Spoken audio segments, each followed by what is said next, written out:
Chapter 1399. Yun Sure glanced at the man's tensed expression, and her face turned even redder. She muttered, "What a horrible man." Then she crawled under the blanket and wrapped herself up. Mu Yaja chuckled inwardly. This woman is deliberately avoiding me. Could it be that he had frightened her? Mu Yaja suppressed his desire. Even though he hadn't had enough fun, he was still in a good mood after the morning exercise that was good for his body and mind. At the same time, he still felt dissatisfied. This woman's physique was a little weak, especially when it came to her physical strength. It seemed like she had to exercise more. He hadn't had enough fun, but she was already tired. This made him a little unhappy. However, he was a man who knew when to stop. When necessary, he wouldn't act rashly and alert the enemy so as not to scare this little woman. After all, some things had a long way to go. A person's life was so long. He and she had a lot of time to study this. Hence, he wasn't in a hurry. He got out of bed and walked to the bathroom. After taking a cold shower to calm himself down, he walked to the door. Just as he turned the doorknob, he felt a weight on the door. Just as he opened the door a crack, two little lads, who were leaning against the door and listening attentively, were caught off guard and rolled in. You was the first to roll in. She was caught off guard and fell face first onto the floor. She groaned softly. Xiao Yichen was the first to scream. He lost his balance and fell onto Yu's body. You cried out in pain again. The two squishy little balls fell onto the floor like a human pyramid. Yun Sure was shocked by the sudden sound. She peeked out from under the blanket and saw this scene. Her face turned so red that it looked like blood was going to ooze out. Hence, she crawled back under the blanket without a sound. This time, she was too ashamed to crawl out of the blanket. Woo. Was there anything more embarrassing than this? Yun Sure wanted to cry, but had no tears. At the same time, he was secretly annoyed, but at the same time, he was worried about when these two little fellows had been hiding outside, and whether they had heard anything. The two little fellows were still so young. They wouldn't learn anything bad, right? Mu Yaja also seemed to have not expected this. He was stunned in place, and his handsome face darkened. A storm was coming. He had never thought that these two fellows would actually be eavesdropping outside the door, and even let him catch them red-handed. What happened? He questioned in a deep voice, but there was a trace of unhappiness in his words. Xiao Yichen's ears perked up. As soon as he heard Mu Yaja's unfriendly tone, his little face paled. He knew that he had done something stupid. It's over. He seemed to have made Daddy unhappy. Xiao Yichen awkwardly got up from Yu's body and stood up helplessly. He lowered his head and clasped his hands together nervously, not daring to look up at him. "Daddy," he called out timidly and weakly. His voice was as soft as a mosquito's buzzing. It was obvious that he knew that he had done something wrong and was extremely ashamed. Mu Yaja's gaze was cold and intimidating, and his face was filled with anger. "What are you doing?" Xiao Yichen could not answer. He nervously tugged at the corner of his shirt, looking like a timid little deer. Chapter 1400. Xiao Yichen didn't know how to answer, so he glanced at the ground for help. In the end, he saw Yu lying on the ground, motionlessly, pretending to be a corpse. Xiao Yichen was speechless. Yu's behavior was a classic example of betraying a teammate. At this moment, the little guy kept telling himself that he was just passing by and didn't know anything. He was innocent. It was definitely not the right time to stand up and laugh it off. Since he was unfortunately discovered, Yu had his own tricks up his sleeve and would be able to escape this ordeal. Mu Yaja glanced at the corpse on the ground, and his lips twitched. Then he stretched out the tip of his foot and gently kicked his round little butt. "Duang," he said, "get up." Yu remained motionless, lying face down on the ground and ignoring him. No reaction. No reaction at all. Mu Yaja raised a brow as his heart skipped a beat. He was suddenly a little worried. He remembered that Yu was the first to rush in and fell face down. Xiao Yichen, who followed closely behind, fell on top of him and pressed him down heavily. He didn't know if it hurt him or not. Mu Yaja squatted down and stretched out his hand to pinch his cheeks. Then he picked up little Munchkin, who was lying limply on the ground, and turned him over. At a glance, Mu Yaja saw that his forehead was red from kowtowing. It seemed to be bruised. Little Munchkin lifted his head and opened his eyes innocently. He blinked, and his eyes were misty. He seemed to be in pain from the fall. When he blinked, a crystal-clear teardrop rolled down his cheek. "Daddy, it hurts," little Munchkin called out softly. Coupled with his innocent eyes, he looked at Xiao Yichen with grievance and resentment. Mu Yaja immediately lost his temper. Xiao Yichen, who was standing at the side, was so shocked that his mouth was wide open. Was this even possible? Feeling wronged, Yu pursed his lips and retorted, "Daddy, why did you suddenly open the door?" "I lost my balance and fell." Mu Yaja felt wronged and wronged. "Who told you to eavesdrop outside the door?" He couldn't help but say in displeasure. Sob, sob, sob. Yu clutched her chest in agony, as if she had been wronged. She made sure to portray the word pain in her heart. "Daddy, how dare you accuse me? Eavesdropping? How could you do something so despicable?" "Humph! Yu is angry." Mu Yaja was rendered speechless by his words. Darling's heart is so cold. Mu Yaja was speechless.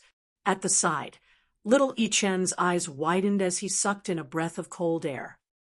"If you weren't eavesdropping, then why were you standing by the door?" Mu Yaja asked and looked at little Munchkin's tearful face suspiciously. Yu and Xiao Yichen looked at each other and said confidently, "We were just passing by." Mu Yaja's lips twitched even more. He narrowed his eyes and was obviously skeptical. "Passing by?" "Yes, passing by," Yu said seriously. Mu Yaja didn't believe her at all. Little liar. "Really, really?" Yu suddenly wiped her tears and smiled obediently like a polite and humble gentleman. "Actually, I just finished making breakfast and wanted to come over and greet Daddy and Mommy. I also wanted to ask when Daddy and Mommy are having breakfast." Chapter 14:01. Xiao Yichen was speechless. Mu Yaja was speechless. Yun Shirshir was speechless, as well Yu tilted her head and smiled like an angel. She was pure, and harmless. "Good morning, Father. It's 8:00 in the morning. Would you like to have breakfast?" Xiao Yichen's shoulders trembled. He thought to himself, "There are so many smiles in the world, but Yu is the only one who makes me feel that her smile is scarier than her poker face. It's more hair-raising." He felt that she was very two-faced. "Ahem, what's for breakfast?" Mu Yaja asked quietly. Yu's lips curled up, and she smiled even more beautifully. "Bread, milk, poached eggs, and ham." Mu Yaja was stunned. Then he said, "I like poached eggs." Yu kept calling him father, and he felt a little smug. In an instant, he completely forgot about the two glutinous rice balls eavesdropping outside the door. Xiao Yichen was dumbfounded. He and Yu were indeed not on the same level. Even someone as smart as Daddy was completely under Yu's control. With a bright smile on his face, he asked, "Oh, right. My dear father, I've also fried deep-fried dough sticks. The outside is crispy and the inside is tender. The taste is superb. Do you want to try it?" Mu Yaja nodded in a daze. Then he carried Yu to the dining room. Xiao Yichen was dumbfounded. He was petrified on the spot. Yun Shirshir hid under the blanket and couldn't help but snicker. Ha ha. She was amused by Yu Yu's smart and adorable look. She was amused. This little fellow was really a little shrewd. He had his daddy in the palm of his hand. With just a few words, she managed to coax Mu Yaja into having breakfast while avoiding the main point and dwelling on the trivial. Otherwise, this matter wouldn't be over. If Yu Yu wasn't around, Xiao Yichen might have been taught a lesson. Yu Yu saved him from the abyss of suffering with just a few words. She wasn't simple. Xiao Yichen learned and experienced what it meant to be scheming. Mommy! Xiao Yichen stood at the door and called out to Yun Shirshir. Yun Shirshir emerged from the blanket with a blushing face, only to see the little boy leaning against the door with a blushing face. He shyly greeted, "Mommy, good morning." With that, he ran off. Shyly, the two little guys didn't intend to eavesdrop. They rushed over to invite Mu Yaja and Yun Shirshir to the dining room for breakfast. However, when they reached the door, Yu Yu leaned against the door and pricked up his ears to eavesdrop on the sounds in the room. Xiao Yichen also leaned forward. However, not long after, the door was suddenly opened. The two little lads failed miserably at such a simple task, and both of them fell in together. Yun Shirshir was amused. She covered her mouth and laughed until she collapsed on the bed. With two children at home, she felt that every inch of her life was bright and sunny. Xiao Yichen, and you were probably the best gifts that God had given her. In the dining room, Yu personally fed Mu Yaja a deep-fried dough stick. The latter took a bite. The golden skin was crispy and the inside was tender. It was indeed delicious. "You made this?" he asked in disbelief. Yu raised his eyebrows and was obviously very proud. "Yes, of course it was made by me." Mu Yaja wasn't stingy with his praise. "Your culinary skills are better than many chefs in star-rated restaurants." "Oh, this is nothing. You haven't really experienced my culinary skills." Yu pretended to be reserved. Chapter 14:02. After Yun Shirshir woke up, she received a call from her manager all of a sudden. "Shirshir, are you feeling better?" Yun Shirshir replied, "Yes, I'm feeling better." He heaved a sigh of relief, but his voice was filled with worry. "Your phone has been switched off recently. It wasn't easy for me to get through to you. I asked Mu Shi, and she said that she couldn't reach you either. We were so worried. I'm sorry. Something happened at home recently. That's why it's been inconvenient for me to switch on my phone." Yun Shirshir felt extremely guilty. The manager sighed helplessly and said, "It's okay. I thought something had happened to you, so I was worried." During this period, Yun Shirshir had disappeared from the face of the earth. She did not reply to any messages, and her phone was switched off when he called her. That was until Min Yu sent someone to inform Ji Lin that Yun Shirshir was on leave. Only when the manager learned of this did he feel relieved. For the past 2 days, Yun Shirshir's phone had been switched on, so she replied to his messages. Qinzhou, on the other hand, had been overseas for the past few days.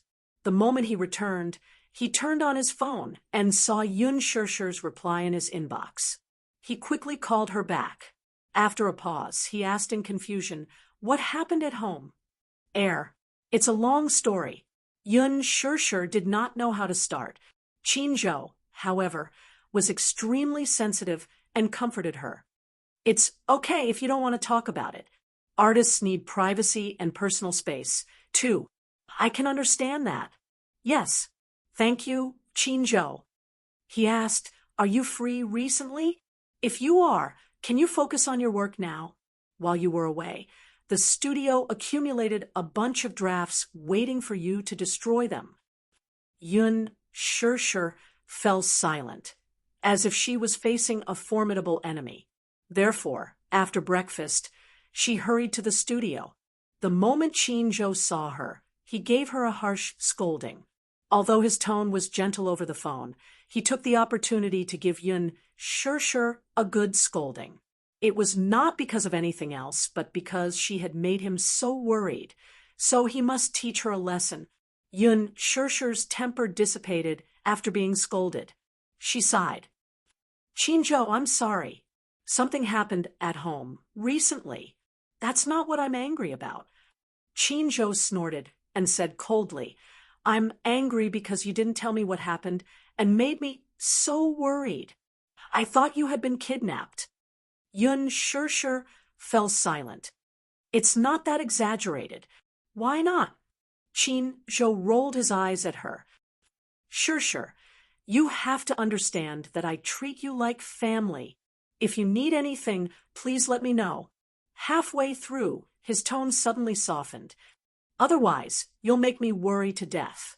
I won't be able to eat or sleep in peace.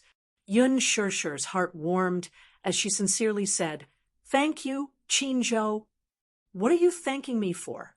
Chinjo rolled his eyes at her and changed the topic. Let's not talk about this anymore. Have you finished reading the script? I did. Chinjo added, We're going to start filming soon. You have to be careful and show off your acting skills. Okay. Yun Shirshir kept it in mind. Naturally, Chinjo was not worried about her acting skills. Yun Shirshir's acting was not a problem for her to play the leading role in the production of Lethal Beauty. Oh, right. Do you know who the male lead of Lethal Beauty is? I don't know. Yun Shirshir shook her head blankly.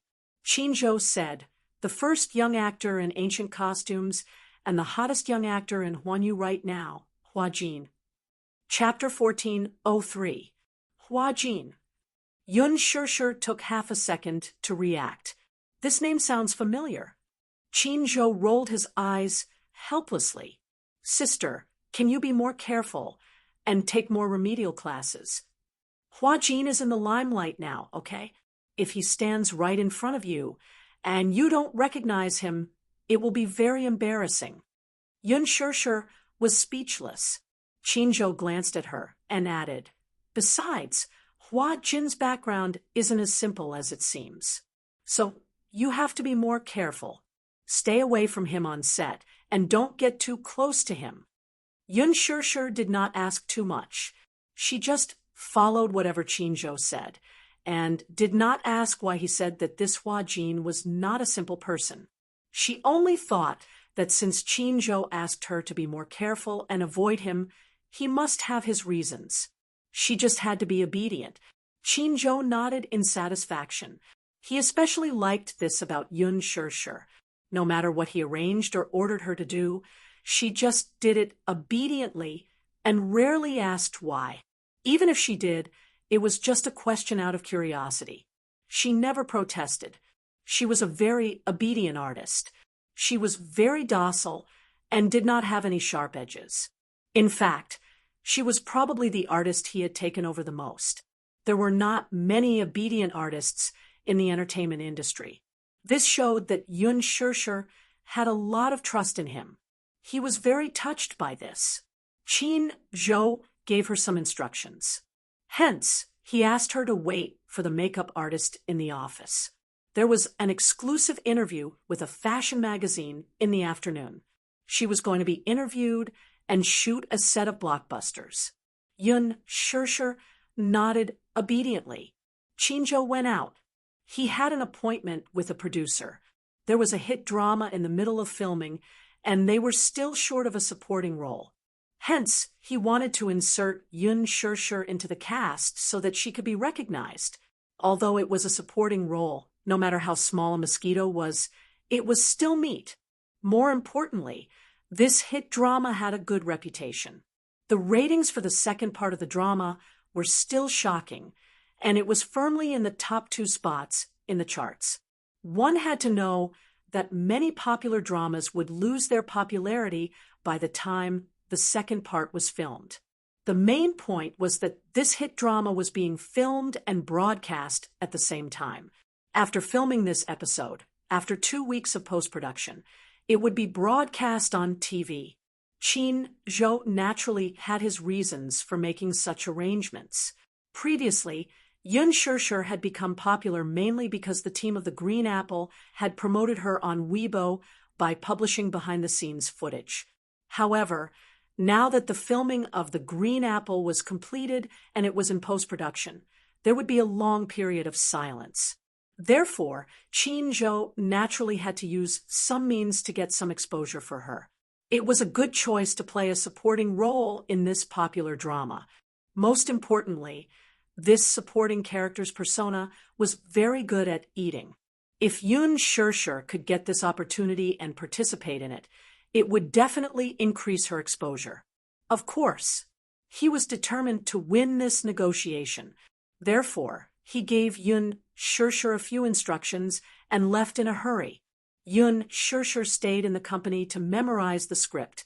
There was an exclusive interview in the afternoon with Bazaar Fashion. Hence, Bazaar naturally arranged for their own makeup artist to do her makeup. At noon, the makeup artist arrived. Yun Shishir saw a fashionable face. "Hello, I'm Andy, the chief stylist of Bazaar Fashion." Andy smiled at her, revealing a bright but stiff smile. Chapter 1404. Yun Shishir furrowed her brows and unwillingly reached out her hand to shake hers. However, the moment she held Andy's outstretched hand, she felt her grip tighten. Her grip was so strong that it almost deformed her hand. Yun Shishir instinctively flung her hand away. Looking up, she frowned and looked slightly unhappy. She felt that the smile on Andy's face was extremely stiff and didn't seem very friendly. However, this was only their first meeting. Why did she feel that Andy's gaze was filled with hostility? What's the matter? Andy saw that her expression was slightly cold and couldn't help but laugh. "Yun Shishir, your attitude doesn't seem very friendly. You're shaking my hand too hard." Yun Shishir paused and pursed her lips. "You're hurting me." However, Andy laughed and looked her up and down.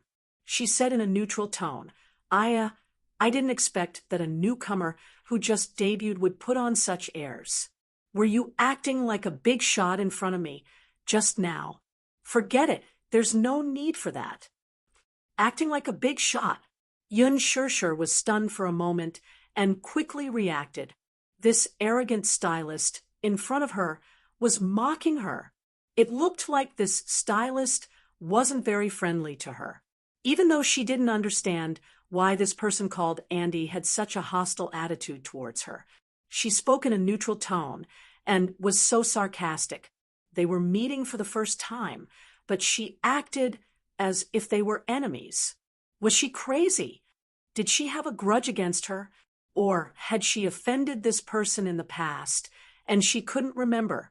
Yun Shishir quickly brushed off her humiliation with a smile and coldly said, "Even if you want to act like a big shot, you still have to look at your capabilities. Your words are too much." Yun Shishir's words were very public, and there wasn't anything wrong with her wording. However, when it came to Andy, she seemed to be deliberately twisting her words. She snorted coldly and said in a mocking tone, "Capital? You're a newcomer. What capital do you have to act like a big shot?" "TSK. Yun Shishir, I've been in the industry for so long, and you're the smallest celebrity I've ever worked with. If it weren't for the chief editor's orders, do you think I would be willing to serve you?" As soon as she said this, Yun Shishir instantly understood. She was a very sensitive person, so she could tell from Andy's words that he was dissatisfied with her. Andy had humiliated her and treated her unkindly, not because she had a grudge against her, nor was it because she had offended her in the past. This Andy probably had a place in Bazaar Fashion. She claimed to be the chief stylist. Stylists with the title of chief must have a big background.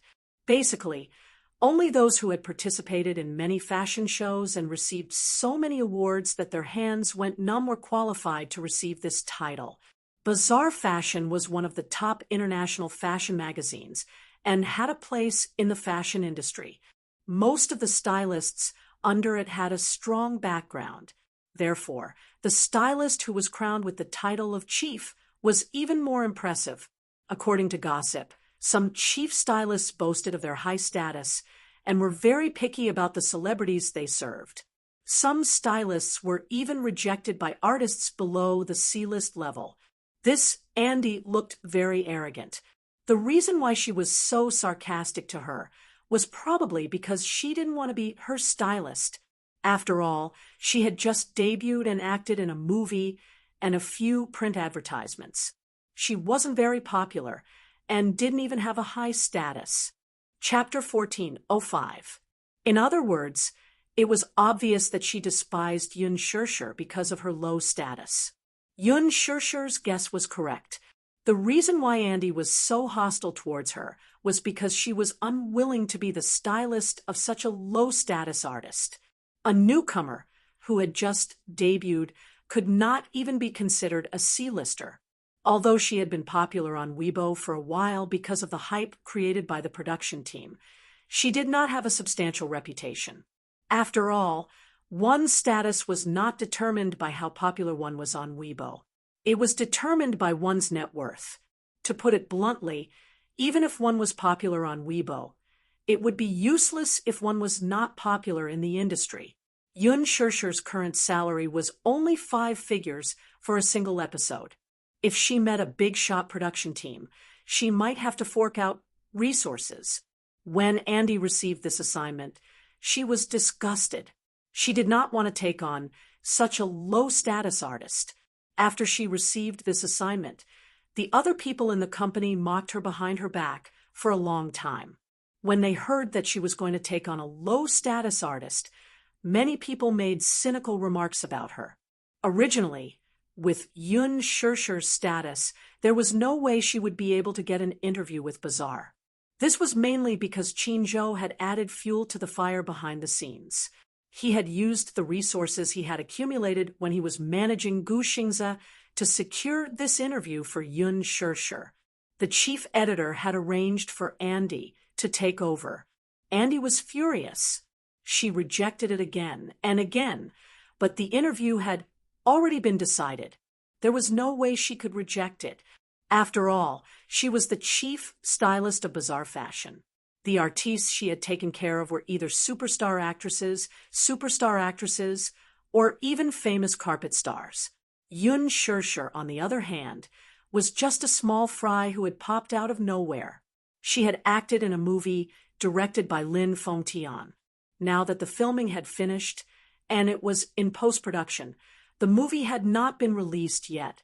No one knew how the box office would be after it was released, and whether it would be a flop. However, these were not Andy's concerns. What she was concerned about was that Yun Shirshir did not care about fashion at all. Dressing like this for an interview with Bazaar was obviously an insult to her. In the fashion industry, many stylists and makeup artists were proud and arrogant. This was especially true for a famous stylist like Andy. If it was in the past, when some celebrities wanted to accept a fashion interview, they would have 3 layers of support and then dress up meticulously for the interview. What about her? She was wearing a simple dress and a knitted sweater. Her black hair was draped over her shoulders. Her attire couldn't be any lower. Andy only felt disgusted. Therefore, she was bent on disgusting her. Yun Shirshir was speechless. She quietly said, "I'm sorry. It's really hard for you to receive a small-time artist like me." His words were filled with bitterness, and there was even a hint of self-mockery. Andy was stunned. She thought that Yun Shirshir would fly into a rage out of humiliation after being humiliated by her. In the end, she didn't seem to be angry, nor did she retort. Instead, she went along with her words and made a self-deprecating joke. Andy instantly lost his temper. What else could she say when the other party had already claimed to be a lowly celebrity? Thus she asked coldly, "Have you hit your face?" "No," Yun Shirshir said. "I just finished eating." Andy was speechless. Chapter 14:06. Andy's expression was especially displeased as she sneered. Hey, are you deliberately making things difficult for me? You know that you're going to be interviewed and filmed in a blockbuster. So why don't you prepare your foundation first? Are you waiting for me to do it? I just received the notice of the interview at the last minute, so I didn't know about it beforehand. Yun Shursher paused for a moment, then said calmly, whether it's you or me, an interview is a job, so there's no need to be so aggressive with me. If you want me to prepare my foundation first, then I'll do it myself first, and leave the rest to you. Although she said this, Andy didn't appreciate it at all. She rolled her eyes but didn't say anything sarcastic. However, her expression was still extremely cold. Yun Shursher went to the makeup room and started to carefully prepare her foundation. Her skin was very good. Like other artists, they couldn't wait to cover their faces with 5 layers of foundation. However, she only needed 1 layer, and it would be perfect. Hence, Yun Shursher walked out very quickly. Andy was shocked. Why are you so fast? It's already done.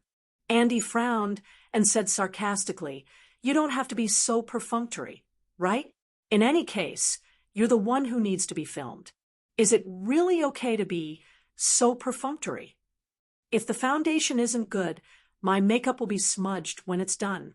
There are many ignorant people who think that they're born beautiful and don't need to prepare a foundation. Huh? In the end, didn't they end up in such a sorry state? Yun Shursher raised her eyebrows. Then, Master Andy, do you want to see for yourself if my foundation passes? Andy said impatiently, go sit in your seat. I'll do your makeup first. Anyway, it's your face in the mirror. Even if the foundation isn't done well, it has nothing to do with me. After saying this, she glanced at the corner of her eyes and signaled. Yun Shursher sat down obediently. Andy walked over and raised her head. She saw that elegant and refined face in the mirror. Clear, jade-like, flawless, beautiful. Although she had only put on a layer of foundation to balance her skin tone, she hadn't put on any makeup and she hadn't even outlined her eyeliner. However, at first glance, her refined temperament was completely natural. She was like an otherworldly celestial in a painting, beautiful to the extreme. She suddenly felt a burning sensation on her face, as if she had been slapped. It was a slap in the face. At this time, she had no choice but to admit that some people were really born beautiful. Even if it was just a thin layer, it could still shine brightly. Andy bit her lip unwillingly and began to put on her makeup. Even though she had some prejudices against Yun Shursher, Andy was very professional when it came to styling. Although she had always been arrogant, she was very dedicated and professional when it came to her career. When it came to professionalism, her attitude was serious and she could not afford to be careless. This time, the style used for the interview was pure and innocent. Therefore, Andy used Japanese crystal nude makeup for her. However, nude makeup required the most exquisite technique and foundation. Whether it was the eyeliner or the blush, it had to be extremely natural and fresh. Therefore, when the makeup was done, Yun Shursher in the mirror presented a different kind of beauty. Pure and beautiful. Every frown and smile revealed a kind of youthful sweetness. Chapter 1407. Andy looked at the beautiful woman in the mirror. For a moment, her heart was filled with jealousy and disgust. The disdain in her eyes became more obvious. Yun Shursher, do you know why I hate you so much? Andy suddenly looked at the person in the mirror and asked coldly. Yun Shursher was stunned and confused. She shook her head blankly. Andy's words were sharp and vicious. I hate you not because of your low status, but because of your disgusting ambition and face. She had always been a straightforward person. If there was something on her mind, she would say it. She didn't like to hide anything. Yun Shursher asked calmly, ambition? I admit that you are very beautiful and have outstanding innate qualities. Also, I've seen your performance, and your acting is indeed very powerful. But in my life, what I hate the most are female celebrities who do anything to get to the top. After she finished speaking, her eyes were filled with an overbearing sharpness that was extremely sharp. Yun Shirshir smiled faintly. I don't know what you're talking about. Seeing her attitude, Andy was even more certain that she was like what she had imagined. She would use any means to create hype and get to the headlines. Her impression of her fell to the bottom.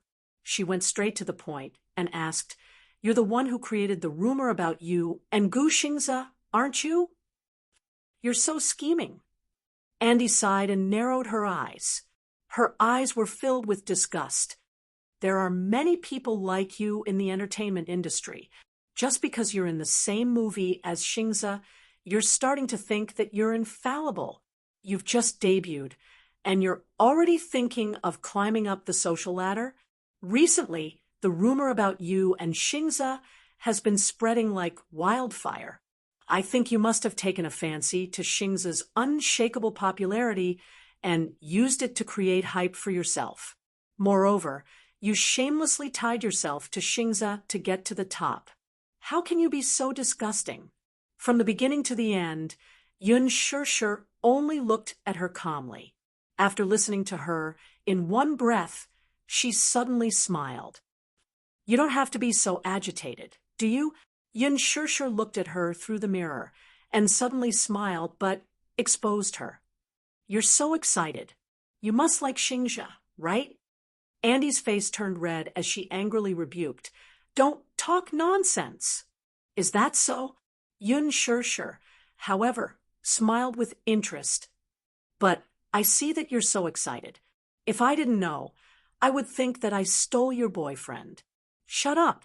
Andy flew into a rage out of humiliation. "Don't make wild guesses.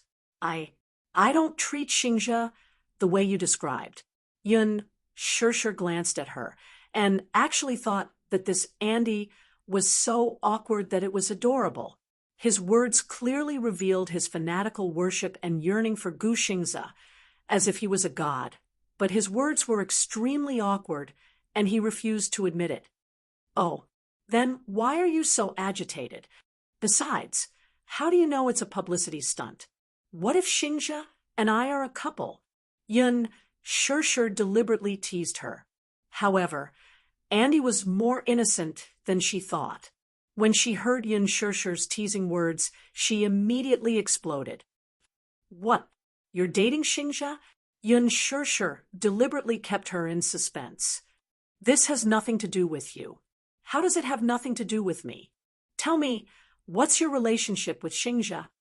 Andy was so nervous that her face turned red, and she looked like she was about to cry. Chapter 14:08. "It's a secret." After saying that, she stood up and went to change her clothes. Andy was left standing on the spot with a sullen expression, clenching her fists in anger. The chief editor of the interview quickly rushed over with the cameraman. First, they shot a set of fashion photos for Yun Shirshir in the studio. Yun Shirshir changed into a pink floral gown from Chanel's spring collection. She wore a flower crown on her head, had wavy hair, and wore a pair of red high heels. She looked sweet. Previously, when she was undergoing training at Huanyu, Yun Shirshir had a strong sense of being in front of the camera. Now, standing in front of the camera, she was able to move freely. Every pose did not require much explanation. She could naturally express the ideal state that the cameraman wanted to express. At times, she would hold the photo frame and rub her hair lazily with one hand. She would pout and pretend to be annoyed. At times, she would hold a lollipop in her hand and widen her beautiful eyes in surprise. She looked playful and cute. At other times, she would lean lazily against the wall, her curly hair slanting over her round shoulders and the corners of her eyes slightly curved. The cameraman took a few sets of shots in a row. During the intermission, he held the camera and browsed through the photos taken, but he could not bear to delete a few. Her performance was too good. She was blessed with beauty and performance. At this moment, only one word came to his mind: God's favorite. God doted on her too much and gave her such perfect looks. Standing at the side, Andy's mind was blank. Her thoughts were still stuck on Yun Shirshir's purposefully mysterious words.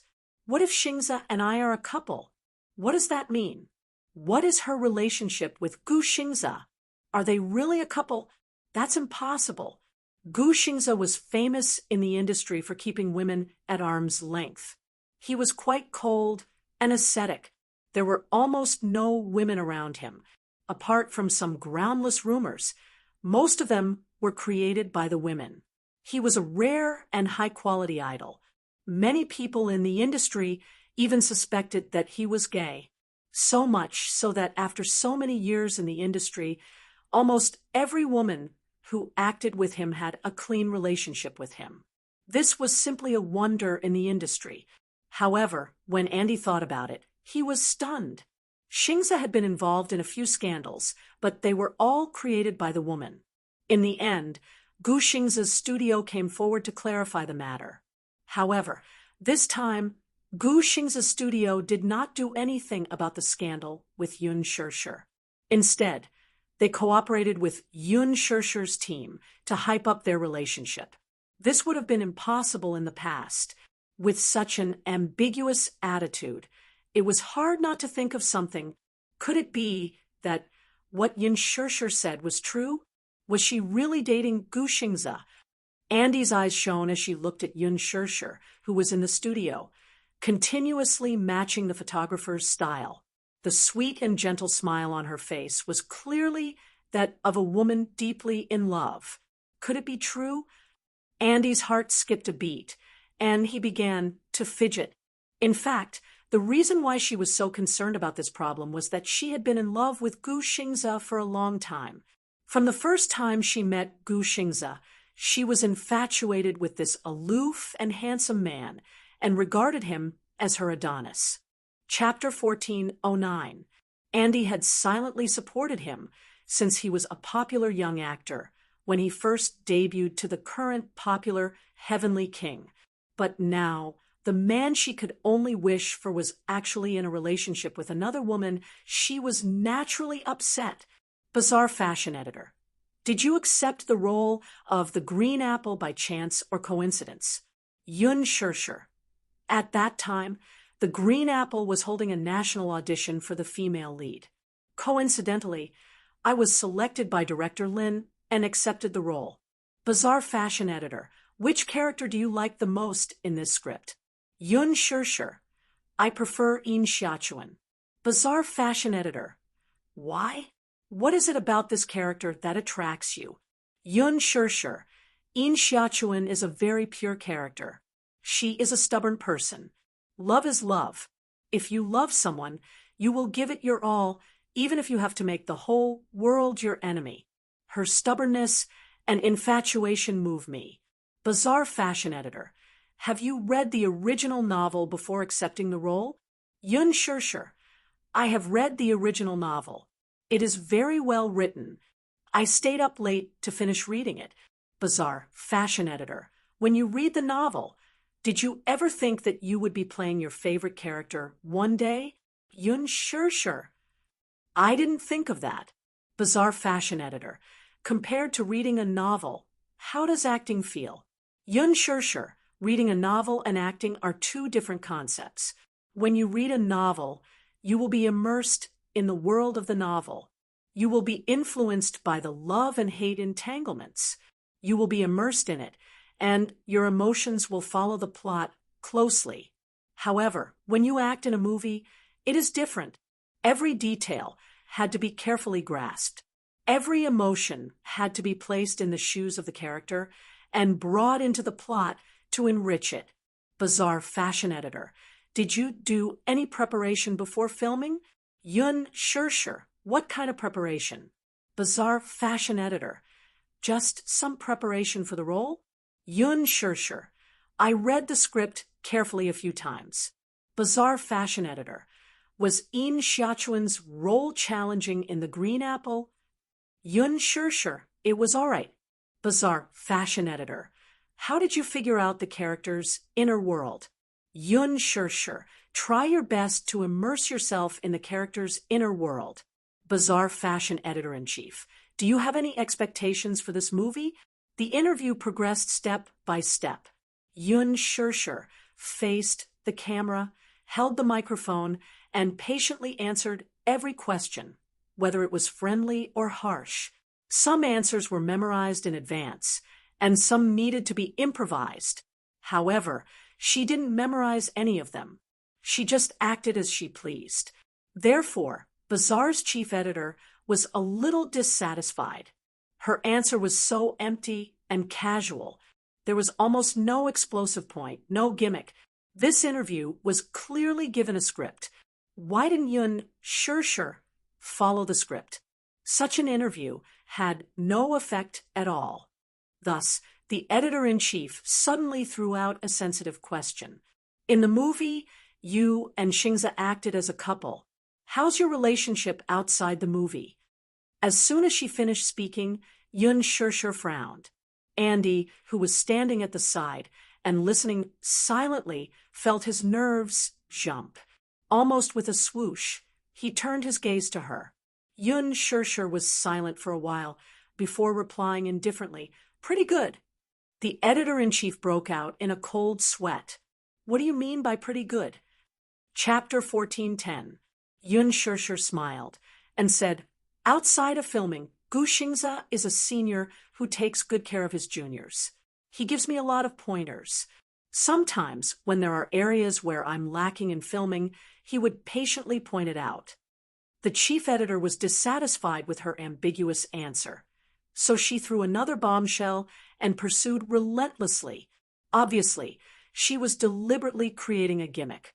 "Is Xingza your ideal type?" As soon as she said this, even Yun Sure was stunned. She looked at the chief editor, who asked the question, and saw the burning desire in her eyes, as well as ambition. She suddenly understood the chief editor's intention. It was obvious that she had set up so many difficult questions so that she could get an explosive answer from her mouth. This question was extremely tricky. If she answered yes, then, following this topic, the chief editor would throw out more difficult questions, and even some disgusting ones. If she answered no, then this answer might not be too offensive. Moreover, the production team and crew had recently been hyping up the scandal between her and Gu Xingza to gain popularity. Although this method was somewhat despicable, it was Qin Zhou's method, and also the studio's plan. If she ruined it, Qin Zhou would definitely give her a scolding. Yun Sure pondered for a moment, and then gave an almost impeccable answer. "I believe that Xingza is the ideal type in the hearts of many girls." Her answer was so cunning that the chief editor couldn't find any fault with it, let alone find a way to start. Andy, on the other hand, was stunned. She thought that Yun Sure would definitely use this topic to hype up the scandal between her and Gu Xingza. She didn't expect her to perfectly avoid this topic. She couldn't help but look at Yun Sure suspiciously. She felt that this person was very strange. She clearly had such a good opportunity to create hype, but she didn't do it. What was the meaning of this? Could it be that she was playing hard to get? The chief editor was obviously very angry, and he continued to throw out one difficult question after another. "Then, do you think Xingza is your type?" "Of course. In the movie, I played Yin Xiaochuan and chased him so hard. Do you think Xingza is a perfect idol?" "Without a doubt, he is a perfect idol and a respectable senior." The chief editor was once again rendered speechless by her reply. "Do you think you're Xingza's ideal type?" "Well, you'll have to ask Senior Xingza. In the movie, Yangmi's character has many scenes with Xingza. Between you and Yangmi, who do you think is closer to his ideal type?" "I'll do it." The chief editor's eyes lit up. This Yun Shirshir actually dared to answer in such a way.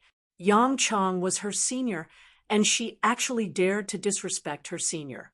This answer was really explosive. Thus, she kissed him relentlessly. Why? With a mischievous smile, Yun Shirshir begged for mercy. Because we're acting as a couple. Please don't break us up, okay? The chief editor didn't know whether to laugh or cry at her witty reply. She was angry and speechless, but when she looked at Yun Shirshir's mischievous begging for mercy, she couldn't get angry no matter what. This artiste was probably the most helpless artiste she had ever interviewed. Chapter 1411. But this girl didn't know how to go with the flow. She couldn't be blamed. When the interview ended, she couldn't help but say, Yun Shirshir, I gave you a chance, but you didn't know how to make use of it. What a waste of your manager's efforts to ask me to take care of you. You don't know how to take advantage of the situation. It would be a miracle if you could become famous. Yun Shirshir smiled and said, Thank you for your kind words. If the movie is released and the box office is a hit, I'll treat you to tea. The editor-in-chief was completely speechless, but she was also touched by her honest and cute side. Her unpretentious manner was rare in the entertainment industry. Andy was about to leave when she suddenly thought of something. She walked up to Yun Shirshir with a hostile expression. Yun Shirshir looked at her warily. Just as she thought that she was going to make things difficult for her, Andy asked suspiciously, Just now, why didn't you answer according to the script? What? Don't play dumb. Andy carried her bag and looked cold and arrogant. I just secretly looked at the interview draft. The script was obviously mainly about the rumored relationship between you and Xingza. Why didn't you answer according to the script and deviated from the main topic? She had just seen the interview draft. The main topic of the interview, other than promoting the movie, was mainly about her and Gu Xingza's recent rumored relationship. In the end, her few replies deviated from the main topic. The editor-in-chief was so angry that she didn't know what to ask in the end. Previously, in Andy's eyes, Yun Shirshir was a shrewd newcomer. As a newcomer who had just debuted, she had accepted a role in a film directed by Lin Fengtian. She even had a hot scandal with Gu Xingza that swept the hot search list on Weibo. If she wasn't scheming and shrewd, how could she have made it this far? She had entered the entertainment industry, and now she knew how muddy the waters were. She knew that in a place like the entertainment industry, not many female celebrities were quiet. Most of them had sugar daddies supporting them. Yun Shirshir was no exception. She had also thought that Yun Shirshir was a scheming woman who wanted to make use of Gu Xingza to gain popularity. She thought that Yun Shirshir was a white lotus who would do anything to gain popularity. In the end, she clearly had such a good opportunity, but she didn't take advantage of it. This made her a little confused. Yun Shirshir's face was cold as she said, Truthfully, because I forgot to memorize the script. Andy was stunned for a moment before he flew into a rage out of humiliation. You forgot to memorize the script? Please, do you not value this interview that much? An exclusive interview with Bizarre Fashion was a symbol of status in the industry. Many female stars could only dream of it. Yun Shirshir had Qin Zhou as her backer, so she was accepted as an exception. She was given an interview script, but she didn't memorize it. There was such a thing. Yun Shirshir said indifferently, It's not that I don't pay enough attention to it. That is, I just don't like acting in real life. Andy was completely stunned. Yun Shirshir continued, Acting is my job. Work is work, but in reality, I want to stay true to myself. I don't want to be an actress in real life. After she finished speaking, there was a dead silence. Andy looked at her in shock. She didn't expect her to answer like this.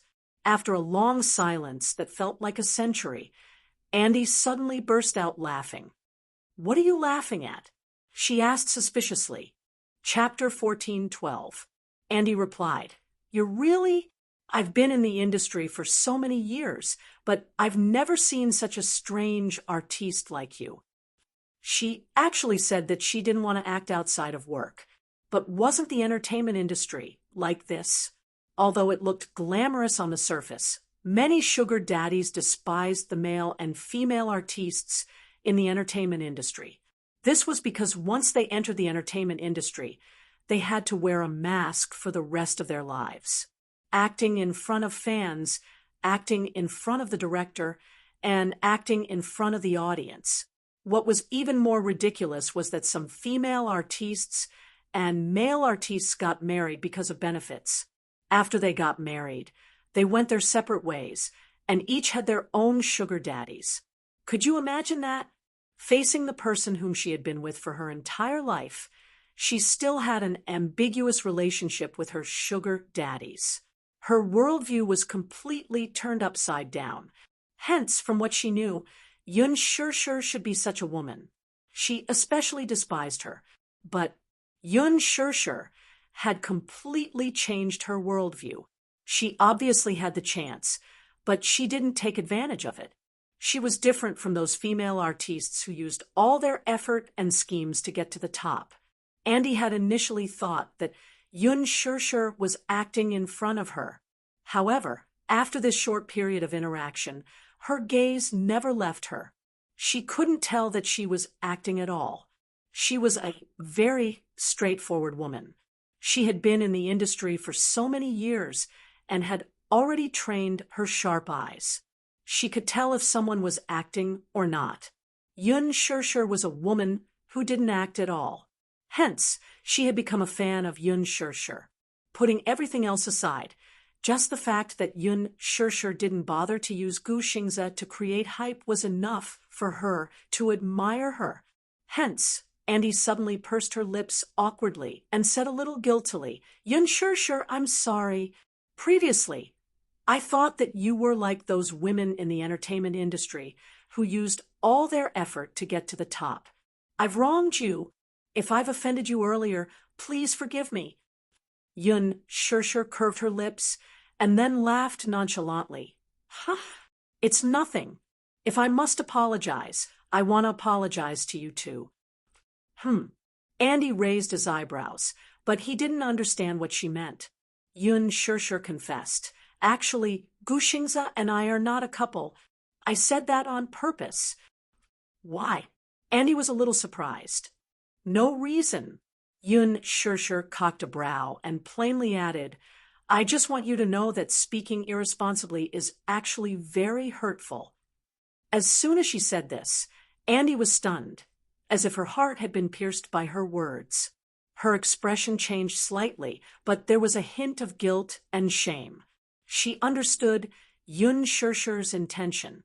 He wanted her to put herself in his shoes and feel how hateful it was to speak irresponsibly. From the moment they first met, she had malicious speculations about Yun Shirshir. She even used sharp and humiliating words to mock, insult, and slander her. Perhaps she couldn't feel how hurtful her words in front of Yun Shirshir were. Hence, Yun Shirshir deliberately twisted the truth to make her feel uncomfortable. "I'm sorry, I shouldn't have said those irresponsible words and maliciously speculated about you." Andy apologized sincerely.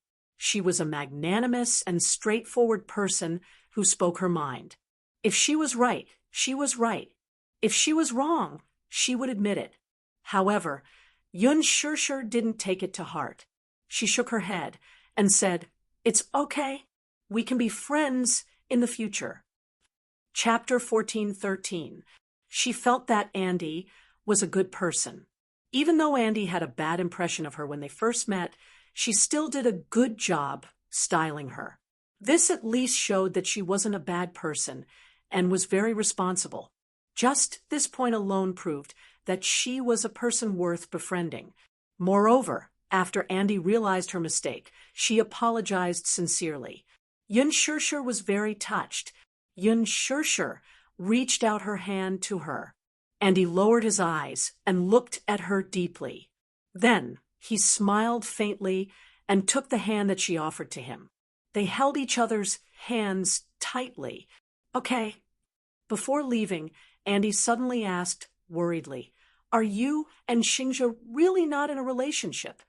Yun Shirshir was defeated. She surrendered helplessly. "Please, I never lie. If I'm not, then I'm not. There's no need to lie to you, right? Then, can I ask for some gossip?" Andy leaned closer to her curiously. "Does Xingzhe have a girlfriend?" "I don't think so." Yun Shirshir said. "Don't think so?" She was a little doubtful. Yun Shirshir said carefully, "I don't think so." At least, she hadn't heard of it. "Xingzhe and I aren't that close." Andy nodded. Her face was full of joy, and her heart was jumping with joy. "Shirshir, thank you." Andy thanked him from the bottom of his heart. Then he blew a kiss and left. In the afternoon, Qinzhou rushed back after receiving a call from Chief Editor Baza. The moment he got back, he gave Yun Shirshir a dressing down. "Do you know how hard it was for me to get you Bazaar's resources? Didn't you have interview drafts for you to memorize? Didn't you memorize them? I stayed up late to write those drafts for you. I even worked hard to highlight the key points. In the end, you didn't even read them. What were your answers?" Qinzhou was furious. Originally, the matter of the supporting role in the hit drama had been finalized. This was something to be happy about. On the way back, he received a call from the chief editor. She complained about Yun Shirshir's uncooperative interview. Qinzhou was very hurt. Bazaar's interview wasn't something that anyone could do. No matter how many female celebrities tried their best, they might not even be able to get half a page. One had to know that Yun Shirshir had just debuted. She didn't have a high status or a high net worth. She was able to get into Bazaar, all because of his skills and resources. It was all because of him that she was able to get this interview. In the end, when it came to her answer was so willful. The chief editor was so angry that she wanted to cry and laugh at the same time, but she was helpless. Yun Shirshir looked at Qinzhou pitifully, but she obediently allowed him to criticize her without retorting. "Shirshir, the scandal between you and Xingzhe was planned by both our teams. Moreover, we followed your suggestion back then, and you didn't object to it too much. But why didn't you cherish such an opportunity when it was right in front of you?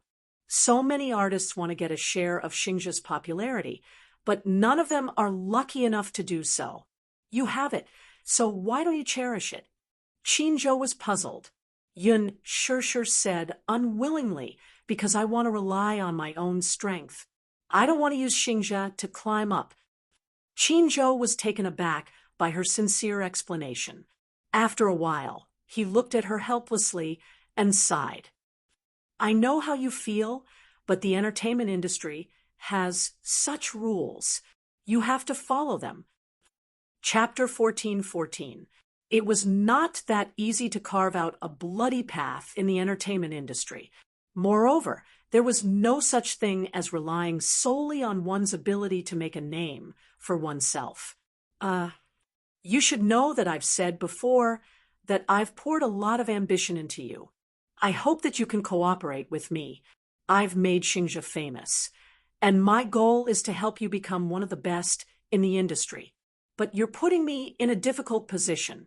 He said this earnestly as his eyes fell on her. They were very deep and heavy. The meaning behind his words was profound. Yun Shirshir suddenly fell silent. Qinzhou continued, "First of all, I've been in the industry for so long. I have many ways to protect you. You don't have to worry about the unspoken rules in the industry. You don't have to accompany me to bed, to dinner, to have fun, or to drink with me.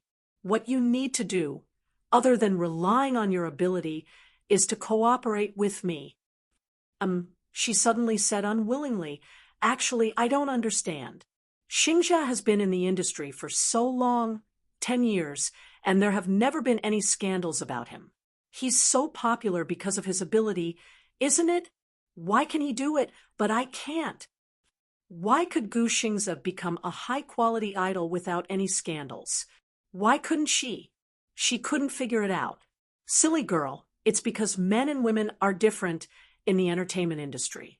Why? Qin Zhou explained patiently. In the entertainment industry, most of the consumers are women. Generally speaking, women have many beautiful fantasies about their idols. Most of them see their idols as the prince charming of their dreams, the nation's husband. Have you ever seen a woman who wants her husband to have an entangled scandal with another woman? When he said this, Yun Shusher suddenly understood. Oh, but women are different. Since women are the main consumers, if a female artist wants to gain exposure, other than relying on her beauty and acting skills, she also has to create a persona. Do you know what else she has to rely on? I understand. She has to satisfy the public's curiosity. Yun Shusher replied. Qin Zhou smiled in relief. You're not too stupid. Women love to watch the fun and gossip. If there was a female celebrity who was entangled with the male idol in their hearts, they would definitely pay a lot of attention to that female celebrity. This way, we'll have more exposure. But we'll definitely face a lot of serious injuries and malicious speculation. Just like Andy today. That's understandable. Qin Zhou smiled, but he didn't deny it. He said frankly, in the initial stage of this hype, you'll suffer a lot of malicious slander. Putting everything else aside, just your Weibo alone will definitely be crushed by Xingxia's army of fans. So, during this time, don't go on Weibo and read the comments. It would have been better if he hadn't said anything. Once he did, Yun Shusher felt terrified.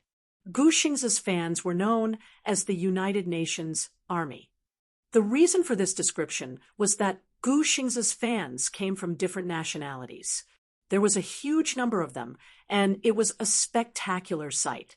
It was said that he had broken the record of 100 million fans. 100 million. This was just the number of fans registered on the official website.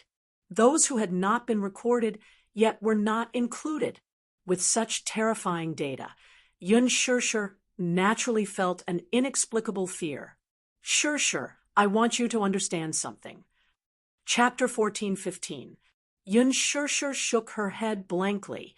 I don't know. She couldn't understand the meaning behind Qin Zhou's words. He commented, it's because it's not like Starbucks, which is widely known but not famous. Yes, Qin Zhou suddenly said, let's make an assumption then. Suppose one day Xingxia came to this shop on a whim, ordered this cup of coffee, took a photo, and posted it online. Then, wouldn't this cup of coffee attract a lot of attention? Yes, this is exposure and the effect of fans. This way, Xingxia's fans will notice this coffee shop. They might even come and order the same coffee as Xingxia, and this shop will become famous. Yun Shusher suddenly understood what Qin Zhou was trying to say. Qin Zhou continued to explain, maybe Gu Xingzi's fans have a bad attitude when they come into contact with you, but at least they're paying attention to you. If you do well enough and the fans see it, they'll turn from haters to fans. However, if you don't expose this piece of jade, there will never be a day where you will be noticed by others. The entertainment industry is full of talents. You've just debuted, so you have to find more opportunities to show yourself and get the public's approval. After a pause, he added, so the so-called hype is just a chance for the public to pay attention to you and give you a chance to show yourself. You understand? Yun Shusher nodded. I understand. Qin Zhou held her shoulders with a serious expression and said in a deep voice, listen, Shusher, many times an artist is like a product, and a product needs marketing and packaging. You should understand this principle. So, you have to follow my orders in the future. Don't worry, I won't harm you. Yun Shirshir was silent for a long time before she nodded slowly. I understand, Qinzhou. I'll do my best to cooperate with you in the future. Yes. Only then did Qin Zhou nod with a smile. He raised his hand to rub her head and patted it gently, as if he was an elder caring for a junior. Shirshir, sometimes you're really smart. You understand what I'm saying to you immediately. You're a good learner. After Yun Shirshir left the company, she was still thinking about Qin Zhou's words. There's no such thing as fairness in this circle. There's only the law of the jungle. It's a simple and crude principle. I hope you understand. Deep down, she was actually very unwilling to create a scandal with Gu Xingze. The reason was because she felt that it would be very troublesome for her. Obviously, there was no such thing, but she had to use it to create public opinion and achieve the goal of creating a publicity stunt. It was really quite despicable. However, it seemed that this was the rule of the circle. If they didn't follow it, they would face the danger of being eliminated. In that case, she should also put down those thoughts that she shouldn't have and follow Qin Zhou's orders to do everything well.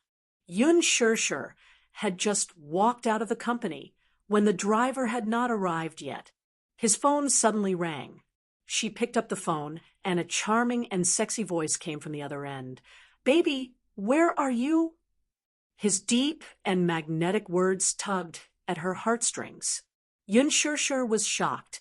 She glanced at the caller ID and realized that it was from an unknown number. She asked warily, "Who are you?" Chapter 14:16. Yun Shirshir was stunned for a moment before she chuckled. "Xiao Jie, it's you? I didn't recognize you just now. Sorry. Sis, where are you now? I'll treat you to a cup of tea. I'm at the office." Gong Jie asked for the address and said that he would be there soon. In less than 10 minutes, a Porsche stopped at the entrance. Gong Jie opened the car door and got out. He walked in front of Yun Shirshir and gave her a gentlemanly bow. He kissed her cheek. "Beautiful lady, sorry to keep you waiting." Yun Shirshir giggled and looked at him. "You've learned the etiquette quite well.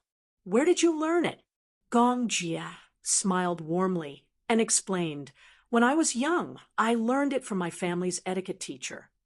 Not long after he returned to the Gong family, he began to learn the etiquette of the upper class. As one of the heirs of the Gong family, it was necessary for him to have excellent aristocratic etiquette. Gong Jie asked gently, "Sis, I'll treat you to a cup of tea. Do you have a place to recommend?" The adoration in his words was obvious. Just as you had said, even Gong Jie himself did not realize that he was a senior sister Khan. He lowered his head and looked at Yun Shirshir with eyes that hid too much tenderness. If his subordinates were to see this scene, they would definitely be shocked. One had to know that in their eyes, Gong Jie was an extremely cold and scheming person. He rarely smiled, but when he did, the shrewd and scheming glint in his eyes would make one's hair stand on end and shudder in fear. Probably, no one had ever seen him show such a gentle and doting smile to anyone. His eyes, which were usually cold and stern, were slightly curved at this moment, as if many small stars were hidden in them. His handsome eyes were like stars. They were really like stars. Yun Shirshir looked at him and could not help but fall into a daze. She still remembered that when she was young, she and Gong Jie stood together. Many people said that they looked very similar, as if they were cast from the same mold. The adults all said that it was rare to see twins that looked so similar, especially those eyes. They were exactly the same. At that time, she had also cut her hair short and wore the same clothes as the Gong Jie. When they stood together, it was impossible to tell who was who. They even made a lot of jokes. She remembered that her mother had once bathed her. After she was done, she went out to sign for a package and came back to bathe her again. In the end, She realized that she had mistaken her for Shao Jie, so she washed her face again. There were many such blunders because she looked too similar to Gong Jie. Even after so many years, when she stood next to him, she still had the illusion that she was looking into a mirror. The only difference was that Gong Jie had an arrogant and fierce aura. His hairstyle was different, and his figure was different as well. However, their faces were very similar. Therefore, she could even see the shadows of Yu Yu and Xiao Chen in his eyes. Genes were really a mysterious thing.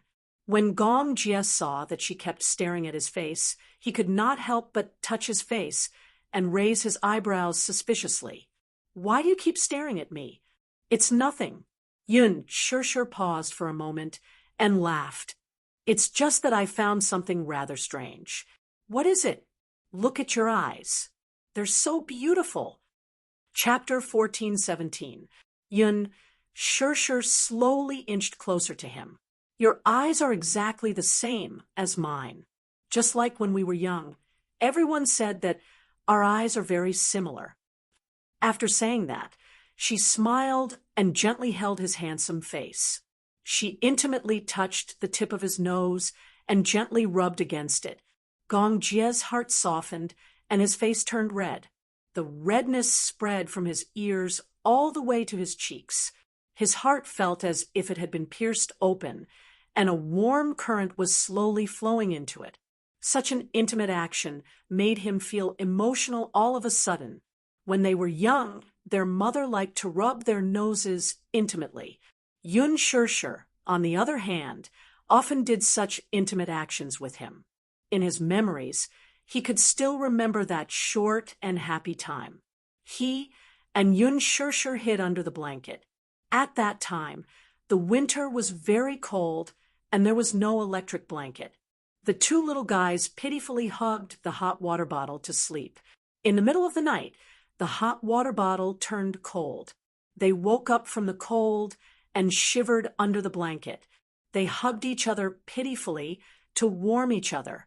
Their days were a little difficult. However, there was a plain happiness amidst the bitterness. Thinking of this, Gong Jie said, "Because you're my older sister, and I'm your younger brother." After pausing for a moment, a trace of pride appeared on his face. "When we were young, no one could tell who was me and who was you." "Humph, you're still talking about it. When you did something wrong when we were young, when wasn't I the one who took the blame for you?" Yun Shirshir suddenly complained, feeling wronged. Gong Jie's expression was a little awkward. He apologized weakly. "Sis, I'm sorry. I was wrong." After saying that, he even tugged at the corner of her shirt coquettishly. Yun Shirshir was tickled by his careful attempt to curry favor with her. She giggled and then said, "All right, it's been so long. I don't blame you anymore." After saying that, she couldn't help but reach out and touch the tip of his nose. "Let's go. I'll treat you to a cup of tea. I know a dessert shop that tastes good. She used to bring you there often." "Okay." Gong Jie helped her into the car and drove away.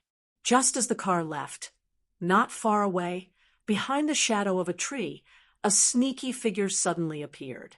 It was a paparazzi who was crouching with a camera, using the shadow of the tree as cover. No one noticed him at all. Even Gong Jie, who was used to being vigilant, didn't notice him. He had been in the industry for many years and was an experienced paparazzi. In order to capture some private shots of celebrities, he would do anything. He lowered his head and flipped through the photo album. He had captured all the intimate scenes between Yun Shirshir and Gong Jie frame by frame. Some of the angles were so tricky that at first glance, one would think that the two were kissing intimately. It was not a waste. He had not squatted for so long. It was not a waste of effort. In fact, he had squatted near the entrance of Huanyu Entertainment. He had initially wanted to take some shots of Gu Xingze. However, he didn't manage to capture Gu Xingze. Instead, he managed to capture Yun Shirshir.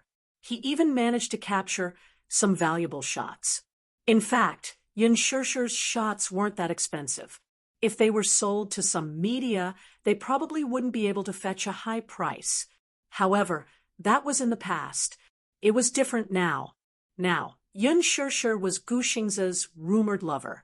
Moreover, the shots he had taken were very gimmicky. They might be worth some money. Chapter 1418. Yun Shirshir brought Gong Jia to the dessert shop that she used to frequent. It was a very small shop.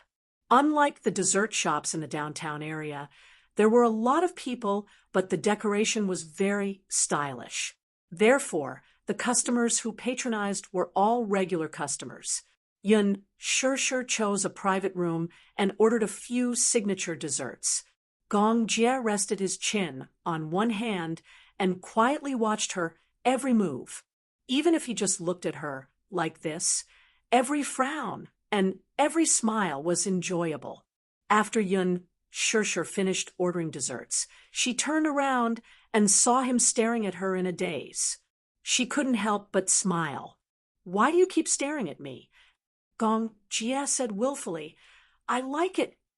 Yun Shirshir smiled helplessly. Gong Jia said again, "Because I feel like I can't get enough of you." We've been separated for so long. It's been 15 years. I want to make up for all that I've missed in 15 years. Gong Jia said, truthfully. Yun Shirshir's heart skipped a beat, and her eyes became as gentle as water. "Shao Jia, I'm very happy and very touched. I never dared to think that I would meet you again in this life." Gong Jia's eyes flashed, and then there was a hint of loneliness in them. He always felt that he seemed to have missed out on a lot of beautiful things. No matter how he tried to make up for it, he felt that this gap was difficult to make up for. The person he loved the most in his heart didn't leave behind any fragments of him in these 15 years. He didn't participate in her youth, didn't participate in her beautiful years, and missed the most important scenes in her life. He was absent from her life, and she was also absent from his life. In these 15 years, they had lost too many things. The desserts were served one after another. Yun Shirshir pushed a tiramisu in front of him and smiled. "Try it. The desserts here are amazing." "Okay." Gong Jia nodded, and then picked up the spoon to taste it. "How's the taste?" she asked expectantly. Gong Jia nodded slowly. With the spoon in his mouth, his eyes curved slightly. "Not bad. It's very sweet." In fact, he didn't like desserts that much. In the Gong family, he didn't even look at the desserts in the afternoon. "I'm sick of it." However, Yun Shirshir ordered something different. He liked it. He liked to enjoy every moment with her. Even if he didn't do anything and just looked at her like this, he wouldn't feel bored. Yun Shirshir's gaze suddenly fell on his phone screen that had lit up. It was a rather unique phone. She said it was unique because she had never seen this brand before. It was also a unique style. Out of curiosity, she took it and looked at it. "What brand is your phone? Why haven't I seen it before?" Gong Jia smiled. "This is a satellite phone that we developed ourselves. You can't buy it." Because of his work, he used a satellite phone, which was developed internally by Hurricane Group. Many mobile phones on the market now have security risks. Therefore, the mobile phone he used was a system developed by the company, which was highly confidential. She tapped on it. Unknowingly, the wallpaper on the phone had been changed to the photos she took. Yun Shirshir saw it and blushed.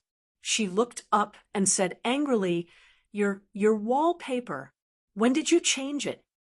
"I changed it a long time ago." Gong Jia smiled slightly. "I like your photos the most. They're very beautiful." That day, after he found out about her identity, he went back and searched for many of her photos and fashion shows like a crazy man. Chapter 1419. Yun Shirshir blushed. To be honest, She was quite embarrassed that her portrait was being used as wallpaper. It was quite embarrassing. Hence, she said quietly, "Change it."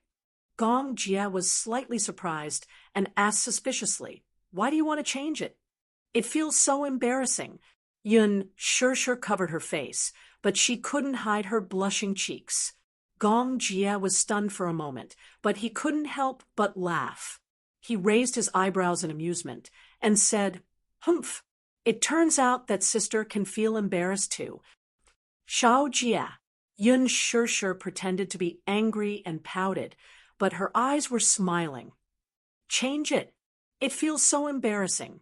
Gong Jia obviously didn't think much of it. He smiled and said, "What's there to be embarrassed about? Sister is so beautiful. I changed my phone wallpaper to yours because I want to see you every night before I go to bed. The first person I see when I wake up is also you." Yun Shurshu's face turned even redder when he said that. She lowered her eyes and covered her face, but she looked extremely charming. Gong Jia looked at her. He didn't know why, but he felt a little jealous of Yu. This kid had kept him in the dark for so long. He had joined the Hurricane group more than a year ago, but he didn't expect that this kid, who was hailed as a genius of the century, was actually his little nephew. However, even though he felt that it was unfair, he thought about it again. He wasn't by her side, but Yun Shurshu was silently protected by this kid. He felt satisfied again. Just like that, the two of them spent the whole afternoon at the dessert station. The two of them chatted casually, but most of the time, Yun Shurshu was talking. Gong Jia sat opposite her, resting his chin on one hand and listening quietly. However, Yun Shurshu had always avoided talking about what happened when she was 18. She also avoided talking about Yu's biological father. Since she didn't take the initiative to talk about it, Gong Jia didn't ask either. In fact, he had the means to investigate everything that had happened to Yun Shurshu when she was 18 years old. He could even investigate everything that had happened to her in the past 24 years. But he wanted to hear her tell him. However, there was a trace of melancholy in his heart. There was an inexplicable sense of melancholy. The more Yun Shurshu spoke, the more he realized that he had missed out on more than just those 15 years. So many things could happen in 15 years. She was bullied in the orphanage, adopted at the age of 9, admitted to a key junior high school at the age of 12, entered puberty at the age of 13, went to university at the age of 18, and even had a child. These were things that he could have witnessed. The more he listened, the more anxious he felt. Gong Jia couldn't help but lower his head, put a cigarette in his mouth, and lit it with familiarity. Following the flickering of the sparks, a wisp of smoke faintly drifted out. He was not a heavy smoker, but when he was upset, he would smoke a cigarette. Yun Shurshu was stunned by his actions. She looked at him as he sat opposite her, leaning elegantly against the back of the chair. There was a cigarette between his fingers, and his thin lips were lightly sucking on it. Following that, a thin wisp of smoke came out from his lips and nose and dissipated into the air. She was stunned for a moment and instinctively snatched the cigarette from his hand when he took the third puff. Then, she fiercely put it out in the ashtray. Gong Jia's eyes flickered. "Sister, when did you learn to smoke?" Yun Shurshu said sullenly, "You're not allowed to smoke." Gong Jia was slightly taken aback and chuckled. She was still treating him like a child. Chapter 14:20. In other words, he was no longer a child. Perhaps in her eyes, he was still the little devil who clung to her from 15 years ago. However, he was now an adult and had mastered the rules and games of adult society. You can't smoke either. Yun Shurshu paused for a moment and snorted coldly. "You're not allowed to smoke anymore, okay?" Gong Jia was stunned. Yun Shurshu said angrily, "Be good and listen to me. I don't like Shao Jia smoking." Gong Jia smiled and rested his chin on his hand. "Okay." His deep gaze landed on her face. His usual arrogance had faded away, and he looked docile and docile. "I'll listen to you." If she didn't allow him to smoke, then he wouldn't smoke. If she didn't like the way he smoked, then he would never smoke again. He was willing to be her favorite Gong Jia in front of her. That's a good boy. Yun Shirshir was satisfied when she heard that. She reached out and pinched his cheeks. Gong Jia was even more infatuated with her smile. He liked the way she looked when she smiled. It was so gentle and charming. Her beautiful and refined face was like a fairy in a painting. Even if the world stopped at this moment, even if a century passed, he wouldn't get tired of her smile. It was raining heavily outside the window. Gong Jia sent her back to Xiangdi Walk. Before she left, he returned her purse that she had left in his car and kissed her cheek reluctantly. "Sis, can I still look for you often in the future?" He asked carefully, his gaze full of hope.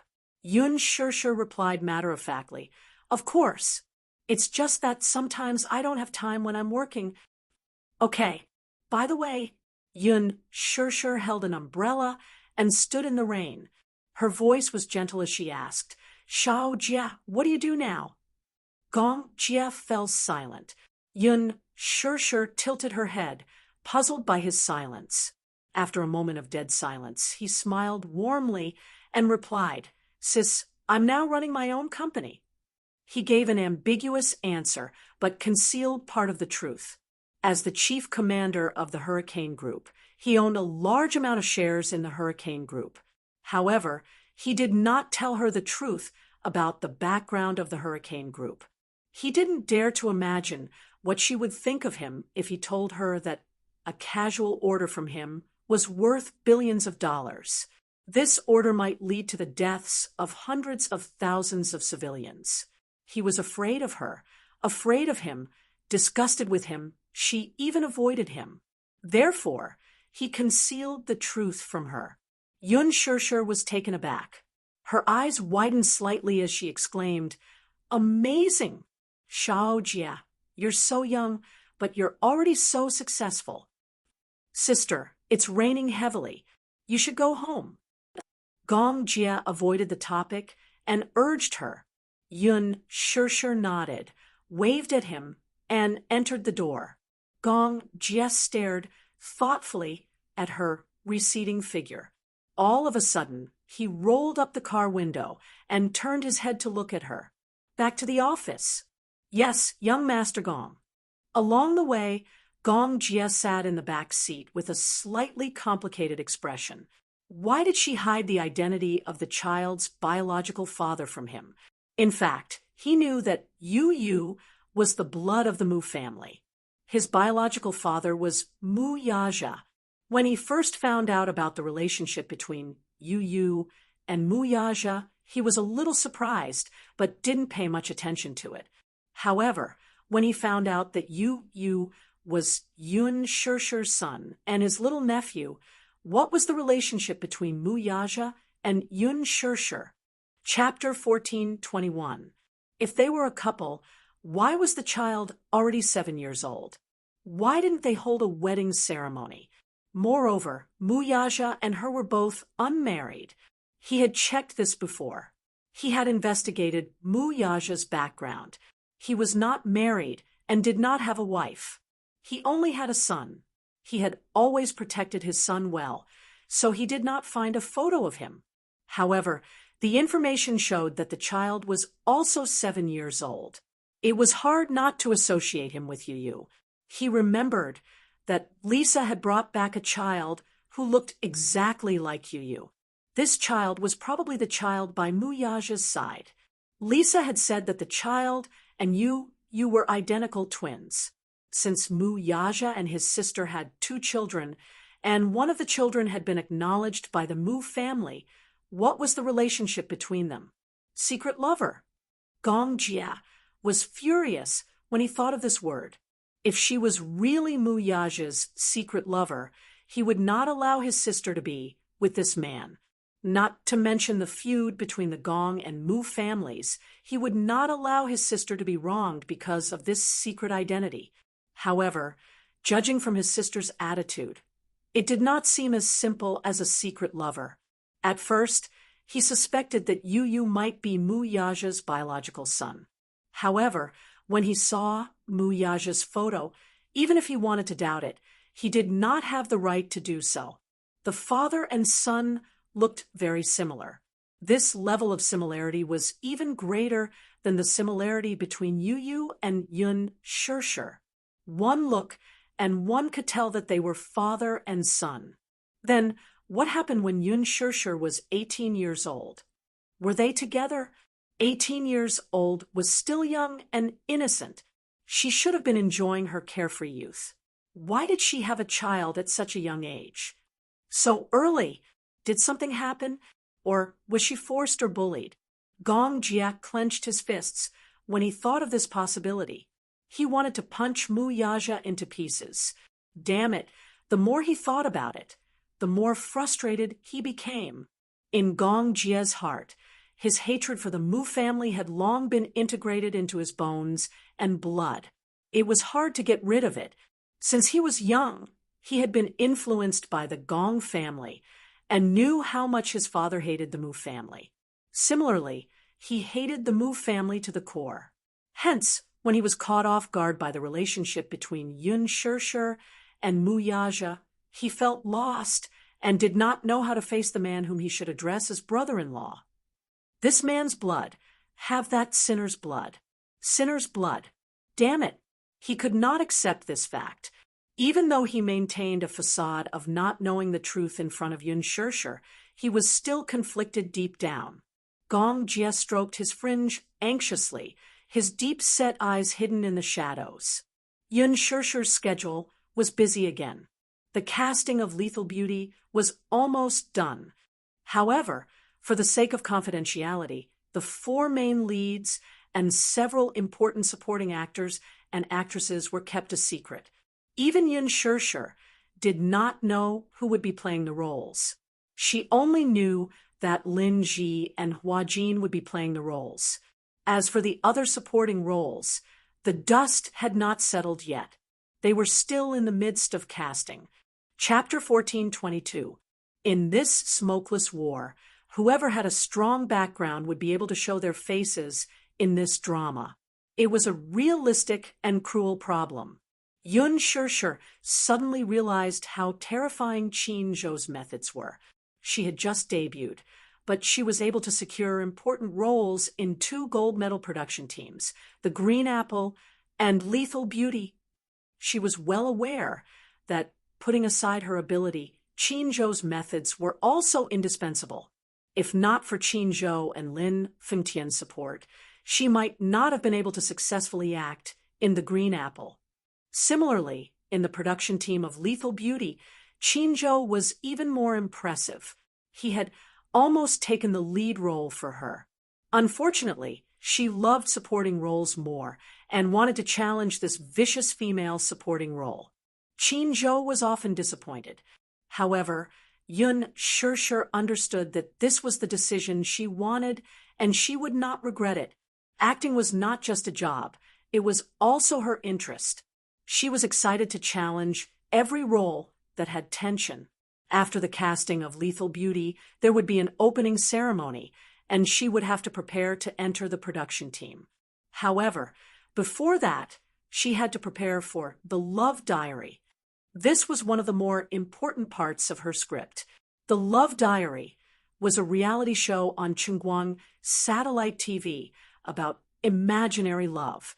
In the show, popular stars formed imaginary lovers and went on an imaginary date show. After the first episode of the show was aired, the first group of imaginary couples quickly became a popular first-tier reality show. Gu Xingze and Yun Shirshir were the second set of imaginary lovers. The production team had great ambitions and expectations for this set of lovers and saw them as the absolute guarantee of ratings. The script for the reality show had been sent to Yun Shirshir's email 2 days ago. Qin Zhou told her to go back and study it seriously. He also sent people to train her to make a last-minute effort to cultivate her sense of variety. It was a reality show. It was not enough to just have good looks. They had to create topics, gimmicks, and laughs. Therefore, it was a test of an artist's sense of artistry. The moment Yun Shirshir received the script, she was in a bad mood. The thick stack of scripts made her scalp tingle. She flipped through a few pages.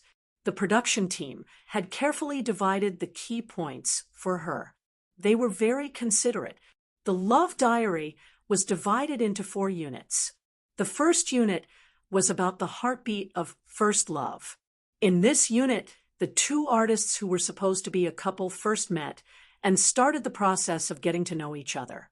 The script for this unit was especially thick.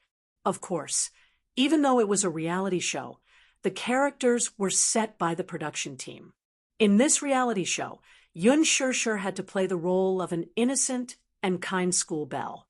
In short, there was only one word to describe her: silly, naive, and sweet. Silly and sweet. She was already the mother of 2 children, but the production team actually had such a bad taste to give her such a persona. Then he took a look at Gu Xing's character profile, the healer and warm-hearted man-healer. Yun Shirshir remained expressionless, thinking back to Gu Xing's usual cold expression. This just treat it as an idle drama. However, before the show started recording, something terrifying happened. Yun Shirshir received a threatening letter. It was not that she had not received threatening letters before. In the past, when there were rumors about her and Gu Xing's on Weibo, she had received many threatening letters from Gu Xing's fans. There were countless of them. Chapter 1423. Some were very uncreative, such as sending razor blades.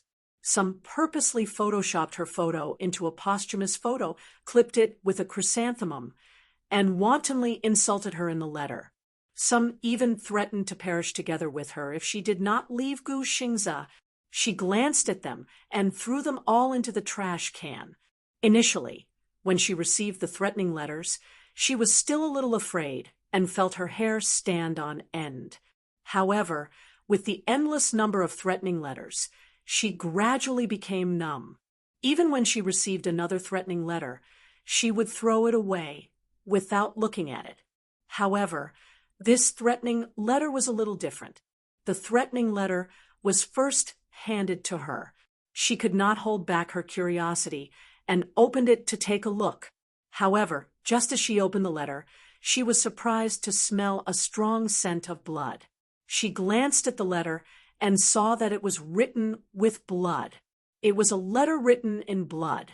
It was really a letter written in blood. The words on the letter were written in dried blood. Every stroke was written with a force that penetrated the back of the paper. Yun Shirshir, you be *TCH. You're just a bitch in heat. Be *TCH. If you continue to pester Xingza, you'll be hit by a car, struck by lightning, or torn apart by 5 horses. Son of a be *TCH. Your whole family will be cremated. Xingza doesn't like you at all. He belongs to our galaxy and doesn't belong to you. Leave him immediately, or else you'll be disfigured by sulfuric acid. All kinds of insults were written on the letter. There were even threats to splash Yun Shirshir with sulfuric acid to disfigure her. She was so frightened that her hand trembled and her face turned pale. The letter fluttered to the ground. Yun Shirshir happened to pass by and saw the letter in her hand. She shuddered in fear and bent down to pick up the letter that had fallen to the ground. She could not stop her in time and had already scanned through the letter. The moment she saw the words, "Whole family will be cremated," her face turned ashen. Her eyes were filled with anger. She was furious. She crumpled the letter into a ball and threw it into the trash can. Her chest heaved violently, unable to calm down. This is too much. How can this be? It's fine if you threaten me, but you even curse my family? Yun Shirshir was so angry that her whole body trembled. Her eyes were red and filled with tears. While she felt wronged, she also felt unusually angry. She carefully observed her expression and said with heartache, Shirshir, don't take it to heart. These people are brainless fans and don't think before they speak. How can I not take it to heart? Yun Shirshir retorted angrily. This person is too much. She even cursed my family to be cremated. She's too uncultured. She had purposely written her name as Corpse Cloud and insulted her as a bitch in heat. Anyone who saw others cursing them like that would be infuriated. She hadn't reached the stage where she could remain calm even after being insulted like this. What was even more unbearable was that this person actually cursed her entire family to be cremated. She was very, as she was a person's people, as her. She was already used to people cursing her, but she couldn't stand it when people cursed her family. Chapter 1424. This is too much. It's really too much. Yun Shirshir was so angry that her face turned red. She clenched her fists so tightly that her knuckles turned white. She quickly helped Yun Shirshir to the sofa and sat her down, comforting her. Shirshir, don't be angry. We're about to start recording the show. If you're so angry that your face wrinkles, it won't be easy for you to put on makeup. Mushi deliberately teased her, but Yun Shirshir remained unmoved. She sat stiffly on the sofa, with her hands on her knees clenched tightly. Her face seemed to have been painted white, and was abnormally pale. Seeing this, Mushi sighed with heartache. She poured a cup of warm water, and handed it to her. She slowly said, Shirshir, actually, as a public figure and an artist, such things will happen more often in the future. You should train yourself to have a stronger mentality. As a public figure, you'll be facing malicious speculation, slander, gossip, and even threats from all directions every day and every moment. There are so many people in this world, and not everyone is kind. Besides, humans are selfish, aren't they? Guxingza has a lot of fans. Just the registered fans on the official website alone have reached 100 million. Breaking the Guinness Book of Records. Those that haven't been recorded have yet to be counted. With such a large base and such a large fan base, there will definitely be a few people with malicious intentions. She spoke step by step. Yun Shirshir listened quietly, and her body gradually became less stiff. Mushi continued. Shirshir, the reason why you're facing so many malicious speculations and slander is because you're outstanding. Sometimes an outstanding person will emit a dazzling light that stings the eyes of others. So, you don't have to take this matter to heart. I'll get someone to investigate who sent this letter. No need. Yun Shirshir suddenly forced a smile. There's no need. Just as Mushi said, there was really no need to pay attention to such malicious people. Could it be that after a person was bitten by a mad dog, he would still stupidly bite back? She regained her spirit and said lightly, Ask Ding Ning to do my makeup. She smiled. Okay. After comforting Yun Shirshir for a while, she hurriedly went out to find Ding Ning to do her makeup. In preparation for the filming of The Love Diary, the production team specially emphasized that they had to give Yun Shirshir a pure and beautiful look and create the image of the nation's campus belle. Coincidentally, with the release of The Green Apple, the production team could also bask in the popularity of the movie. After Yun Shirshir was done with her makeup, she changed into a pure dress and got ready to record the show. She bumped into Guxingza in the corridor. In this episode, Guxingza wore a snow-white shirt and looked like the nation's most handsome boy. Yun Shirshir couldn't help but smile when she thought of the character in the script, a warm and caring guy.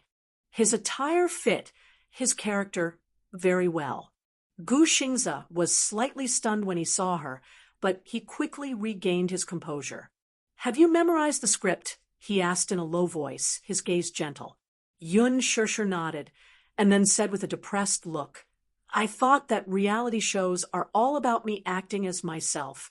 I didn't expect that I have to follow the script. Every line is pre-written. If possible, you can also improvise," Gu Xingze said. Chapter 1425. I rarely take part in reality shows. Even if I do, I don't want to memorize the script. Gu Xingze paused and added, "It's very boring." "Then, you don't want to follow the script." Gu Xingze laughed and said, "I just need to take a look at it. Just one look, and I can roughly guess the direction of the script. As for the rest, I just have to improvise on the spot." Yun Shirshir was taken aback. She sighed inwardly. He was indeed a natural-born best actor. Just one look at the script, and he could improvise on the spot according to his character. "Get ready for the filming," Gu Xingze said. He then went into the dressing room to do his hair. Yun Shirshir walked to the filming location. At this moment, the set was being set up. The first segment, First Love's Heartbeat. The filming location was a tastefully decorated cafe. In this segment, according to the script, she and Gu Xingze would meet for the first time. They would get to know each other and interact with each other. For example, they would cook desserts, cakes, and coffee together to create a loving afternoon tea. This was a very romantic segment. Yun Shirshir felt a little indignant when she saw this scene. When would Mu Yaja be able to create romantic surprises for her? Apart from that one time at Hushin Island when he created a romantic date for her, there seemed to be nothing else. He was really a man who did not understand romance. Yun Shirshir sighed inwardly. In fact, she really hoped that she could take part in this segment with Mu Yaja and not with Gu Xingze. She did not have any feelings for Gu Xingze at all. It was really difficult for her to take part in such a reality show with him and act as if they were in love. Did Mu Yaja know that she was taking part in this reality show with Gu Xingze?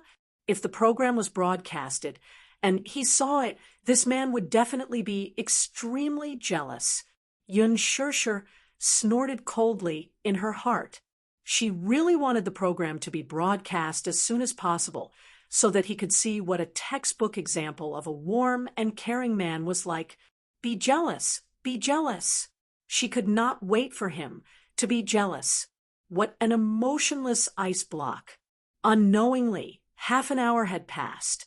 After the set was completed, the director announced the official start of the filming. The Love Diary, Scene 1, First Love, Heartbeat, Action. According to the script, the two of them would meet at a cafe for the first time. According to the script of the show, both of them had prepared small gifts for each other. Gu Xingze had prepared a limited edition crystal necklace for her, and he personally put it around her neck. Yun Shirshir, on the other hand, followed the script and prepared a box of failed cakes. The reason why it was called a failure was because the cake was not made well and was a little burnt. This small prop was prepared by the production team. According to the script, Yun Shirshir wanted to prepare a handmade cake for him for their first meeting. Unfortunately, it was her first time making it, so she had no experience. Not only did she burn her hand, but the cake also failed to cook. She shyly took the cake and said to Gu Xingze with a look of regret, "Because it's my first time making a cake, so it seems like it failed." The camera fell on her hand. She even had a Band-Aid on her finger. Gu Xingze opened the gift box. What appeared on camera was a cake that could not have been any worse. Chapter 1426. The cameraman zoomed in on Yun Shirshir's guilty and shy face again and gave a close-up. Gu Xingze, on the other hand, reached out and gently dipped his fair, jade-like fingertips into the cake. He put it in his mouth and tasted it. His lips curled into a gentle smile as his starry eyes fell on her bashful face. Thank you. The cake is delicious. I like it very much. As soon as he said that, Yun Shirshir was surprised and in disbelief. It's obvious that I failed, she mumbled in a daze. Gu Xingze, however, did not take it to heart. He picked up a small piece of cake and took a bite. His face was full of contentment and tenderness. It's very sweet, Yun Shirshir immediately said embarrassedly. Are you comforting me? No. It must be very bad. Some parts of it are burnt. If you think it's bad, don't force yourself. I'll feel guilty. Gu Xingze looked up and looked at her affectionately. As long as it's made by you, I like it very much. Yun Shirshir was stunned. Gu Xingze said seriously, I'll finish it all. The recording process progressed step by step. After a short conversation, the two of them went backstage and started to make the desserts and coffee. The process was, of course, to create an ambiguous and romantic scene. In one scene, Yun Shirshir was standing at the kitchen counter and stirring the egg yolks seriously. Gu Xingze suddenly hugged her from behind and held her hand as they stirred. This scene was very romantic. If post-production was added, it would be as beautiful as an exquisite music video. Gu Xingze half-hugged Yun Shirshir and held her hand seriously as they stirred the egg yolks together. Yun Shirshir, on the other hand, lowered her face shyly. Her cheeks were pink, and she was blushing. She was obviously shy. After making the desserts, it was time to enjoy them. The desserts made by Yun Shirshir and Gu Xingze were naturally inedible. For the sake of the show's effect, the desserts were made to taste terrible. The production crew served the desserts that they had prepared beforehand and presented them to the two of them before they continued filming. In this scene, the two of them were feeding each other. Gu Xingze scooped up a spoonful of dessert and brought it to Yun Shirshir's mouth. Yun Shirshir cursed silently as she acted. She didn't know how many threatening letters she would receive after the post-production of the reality show was completed. Gu Xingze's fans must send her razor blades. Thinking of this, she couldn't help but feel her hair stand on end. During the recording process, Gu Xingze was in his best state. Every look and expression in his eyes were perfect, portraying the image of a warm and caring man. On the other hand, Yun Shirshir played the role of a pure and innocent schoolbelle very well. The two of them were like lovers who had fallen in love at first sight and had just confirmed their relationship. Every moment that they spent together, it was as if pink bubbles were emitting from them. It was very much like first love. However, Gu Xingze's acting was so realistic and on point that even Yun Shirshir, who was sitting in front of him, couldn't tell if it was real or not. Was he acting or was he revealing his true feelings? Especially when he looked at her affectionately, the hidden tenderness in the depths of his deep eyes seemed to be on the verge of bursting out. Chapter 14:27. Yun Shirshir could not help but be startled. For a moment, her heart was beating like thunder because of his affectionate gaze. Gu Xingze suddenly looked up and asked with a gentle smile, "Do you like music?" Yun Shirshir nodded. "I like it very much." "Then let me sing a song for you, okay?" Gu Xingze asked. Yun Shirshir's face was filled with surprise. Can I? I specially prepared a song for you. It's a song by Lin Tian Wang. I want to sing it for you.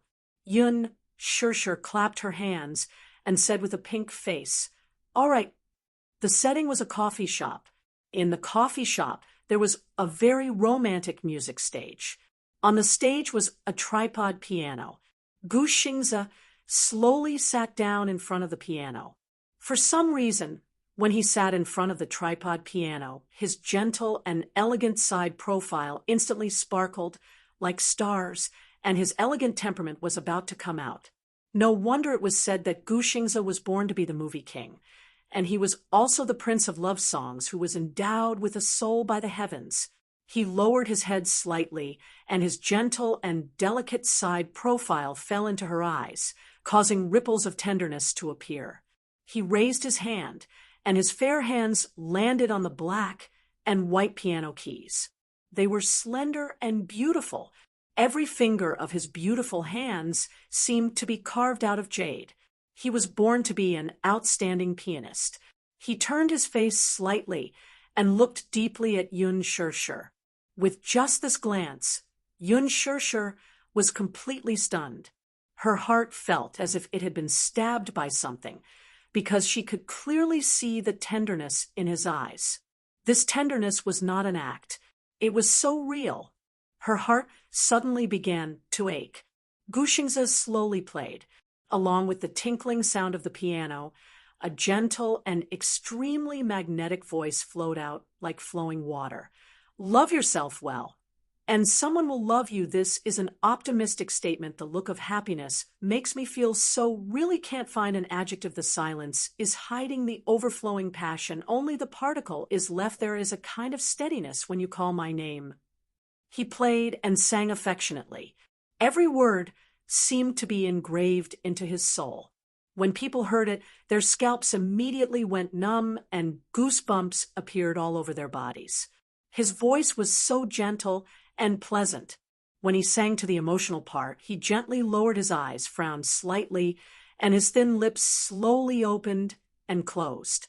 Coupled with the sad and affectionate sound of the piano, it actually made people have the urge to cry. The position of the fallen leaves compose a poem. Time is passing. Our story, this is the first time. Let me see that love can be generous and selfish. You are my keyword. I am not sure love is the best way. Is a verb or noun. I want to tell you the most asterisk, asterisk, asterisk, asterisk, asterisk, asterisk, but I forget the words gathering and parting always, sometimes for crying and laughing. Sometimes I'm not afraid of the subtext. Gu Xingzi's mellow voice, tinged with a hint of laziness, was transmitted through the condenser microphone. There was no need for post-processing. It was already very textured. Someone once commented that Gu Xingzi's voice had a magical power. Just hearing it once was enough to mesmerize and make one's heart go numb. This song was an extremely sad love song. It was the song that Lin Tianwang performed at the Golden Melody Awards. It was sung by Gu Xingzi, but it had a unique style. The audience quieted down. Even the director team was deeply immersed in this song. It was so good. This was also why Gu Xingzi was the well-deserved king of singers at the Golden Melody Awards, and no one dared to object. His voice was too perfect. Chapter 1428. This song was not part of the script at all. It was Gu Xingzi's arrangement. Even the director did not expect him to prepare a song for Yun Shirshir. However, the recording would definitely turn out well. Yun Shirshir listened quietly and could not help but fall into a trance. Looking at the superstar's gentle side profile, a thought flashed through her mind. Fragmented scenes flashed past her eyes like a merry-go-round. She suddenly recalled Gu Xingzi standing in front of her and holding her shoulders uncontrollably. He carefully probed. Can't I? Must it be him? Can't I? What Muyaja can do, I can do too. I can also give you everything he can give you. What he can't give you, what he can't promise you, I can also give you. So can I?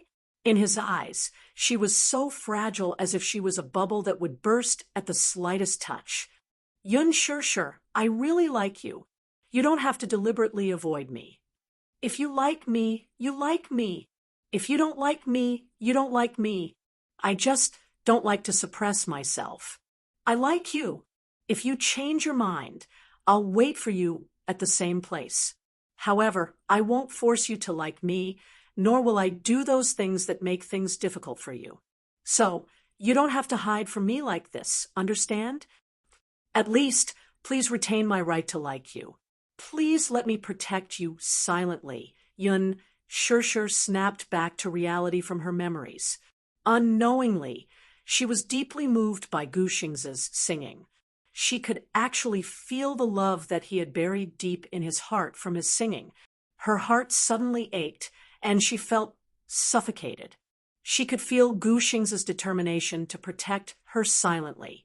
She recalled that he seemed to be intentionally or unintentionally cold and indifferent to her. Even when he smiled, it was the kind of gentleness a senior would show to a junior. However, when he sang, the sadness in his voice could not be hidden at all. She knew very well that he had not really let go of her. He was just hiding this deep in his heart.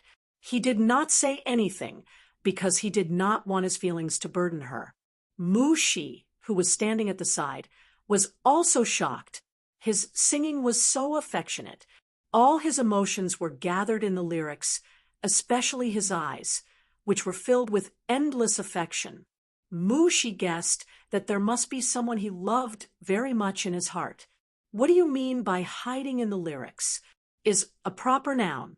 Compose a poem by the position of the fallen leaves our story is just beginning. This is the first time. To love someone so generously and selfishly, you are my key word.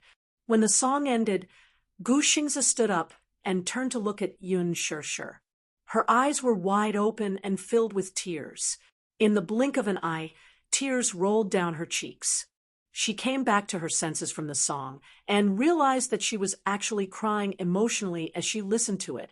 Gu Xingzi walked in front of her, picked up a handkerchief, and gently wiped away her tears. Yun Shirshir smiled and looked up at him. She clapped for him. "Thank you. You sang so well." "I cried listening to it." Gu Xingzi smiled helplessly and reached out to stroke her head. "Little fool." His eyes were filled with doting love. Mu Shi, who was at the side, almost screamed out loud when she saw this. Xingzi's boyfriend power is off the charts. He's too gentle. Chapter 1429. The production team was also silent for a moment. They were all stunned by Gu Xingzi's sudden song. They did not expect that Gu Xingzi would play and sing a song for Yun Shirshir. However, if the show's effects were to be produced, it would definitely be good.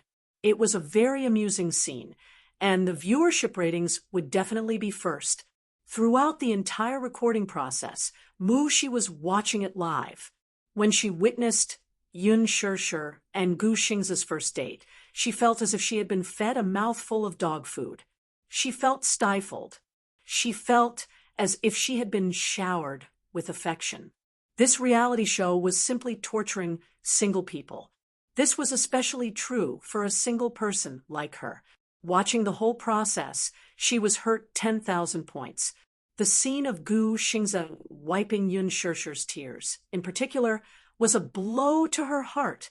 Her heart felt as if it had been stabbed hard. She felt pain and jealousy. To be in a relationship with the nation's Prince Charming was the dream of many young girls. Oh God, Xingzi is so handsome. Xingzi is so gentle. His side profile, when he plays the piano, is so handsome. Just one look from him is enough to kill me. Mu Shi held her face and wanted to scream uncontrollably. She was so envious of Yun Shirshir. Even if this was just a reality show, to put it bluntly, it was just a show. However, even if she knew that this was fake, Mu Shi was still infatuated with Gu Xingzi's tenderness, especially when he looked at Yun Shirshir. His gaze was so gentle that it could drown her. Mu Shi's heart melted as she watched. She bit the corner of her shirt aggrievedly and suddenly envied Yun Shirshir. The recording of the first episode of The Love Diary ended smoothly. After it ended, there were 2 more segments left, and that was Love Whispers. The 2 artistes entered a small dark room, respectively, to watch the edited scenes of the show. While they were being interviewed, they would also express their experiences and feelings about their first date. Yun Shirshir watched the edited scenes and expressed her feelings. Senior Xingzi is really a very gentle person. He has also taken great care of me. I remember the first time I met Senior Xingzi It was on set. He took care of me, no matter how big or small the matter was. He was also very gentlemanly. In my heart, he's a heavenly king, the nation's Prince Charming. Sometimes, working with him can be quite stressful. However, he always told me not to feel pressured. It's a pleasure working with him. Actually, this is my first time filming this show, so I'm quite nervous. But on the first date, it was more of a surprise. Especially when he played and sang that song, I was very surprised and pleasantly surprised. I really didn't expect that he would specially prepare this song for me. I'm surprised and touched at the same time. At the end of the recording, she made a heart sign to the camera. Brother Xingze, I love you. These lines were all memorized according to the script. The production team had divided the key points, and she memorized this part very carefully. Thus, the recording ended smoothly. Just as she walked out of the recording studio, Mushi pounced on her tearfully and bitterly said, Sure, I'm really envious of you. Yun Sure broke out in cold sweat. What's wrong? Chapter 1430. Yun Sure glanced at her coldly. I'm going home. Mushi then said, Wait, you have a mission tonight. What? It turned out that her manager had arranged a last-minute schedule for her. She was to enter the recording studio tonight to complete a difficult task. The post-production of The Green Apple had entered its final stage, and that was the post-production dubbing. Generally speaking, for a teen movie like The Green Apple, the dubbing was usually done by professional dubbing actors due to the artist's accents and lines, as well as the character's plot settings and other considerations. Many artists' lines were not up to standard, and some had different accents, such as Beijing or Jiangnan, which made their lines appear abrupt. Lin Fengtian, however, felt that Yun Sure and Gu Xingze had a good foundation in their lines. Yun Sure's voice, in particular, was fluent in Mandarin and had a good foundation in her lines. She had no problems with her lines, too. Her voice was gentle, pleasant, and as clear as spring water. More importantly, her voice was very close to the original character's setting.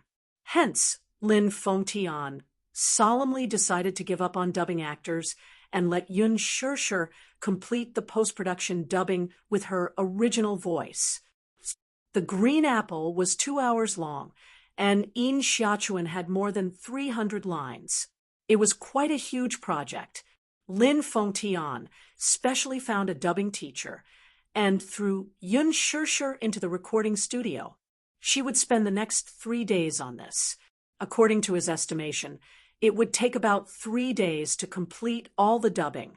Yun Sure specially applied for leave from home, stated the reason, and guiltily apologized to Yu Yu and Xiao Chen.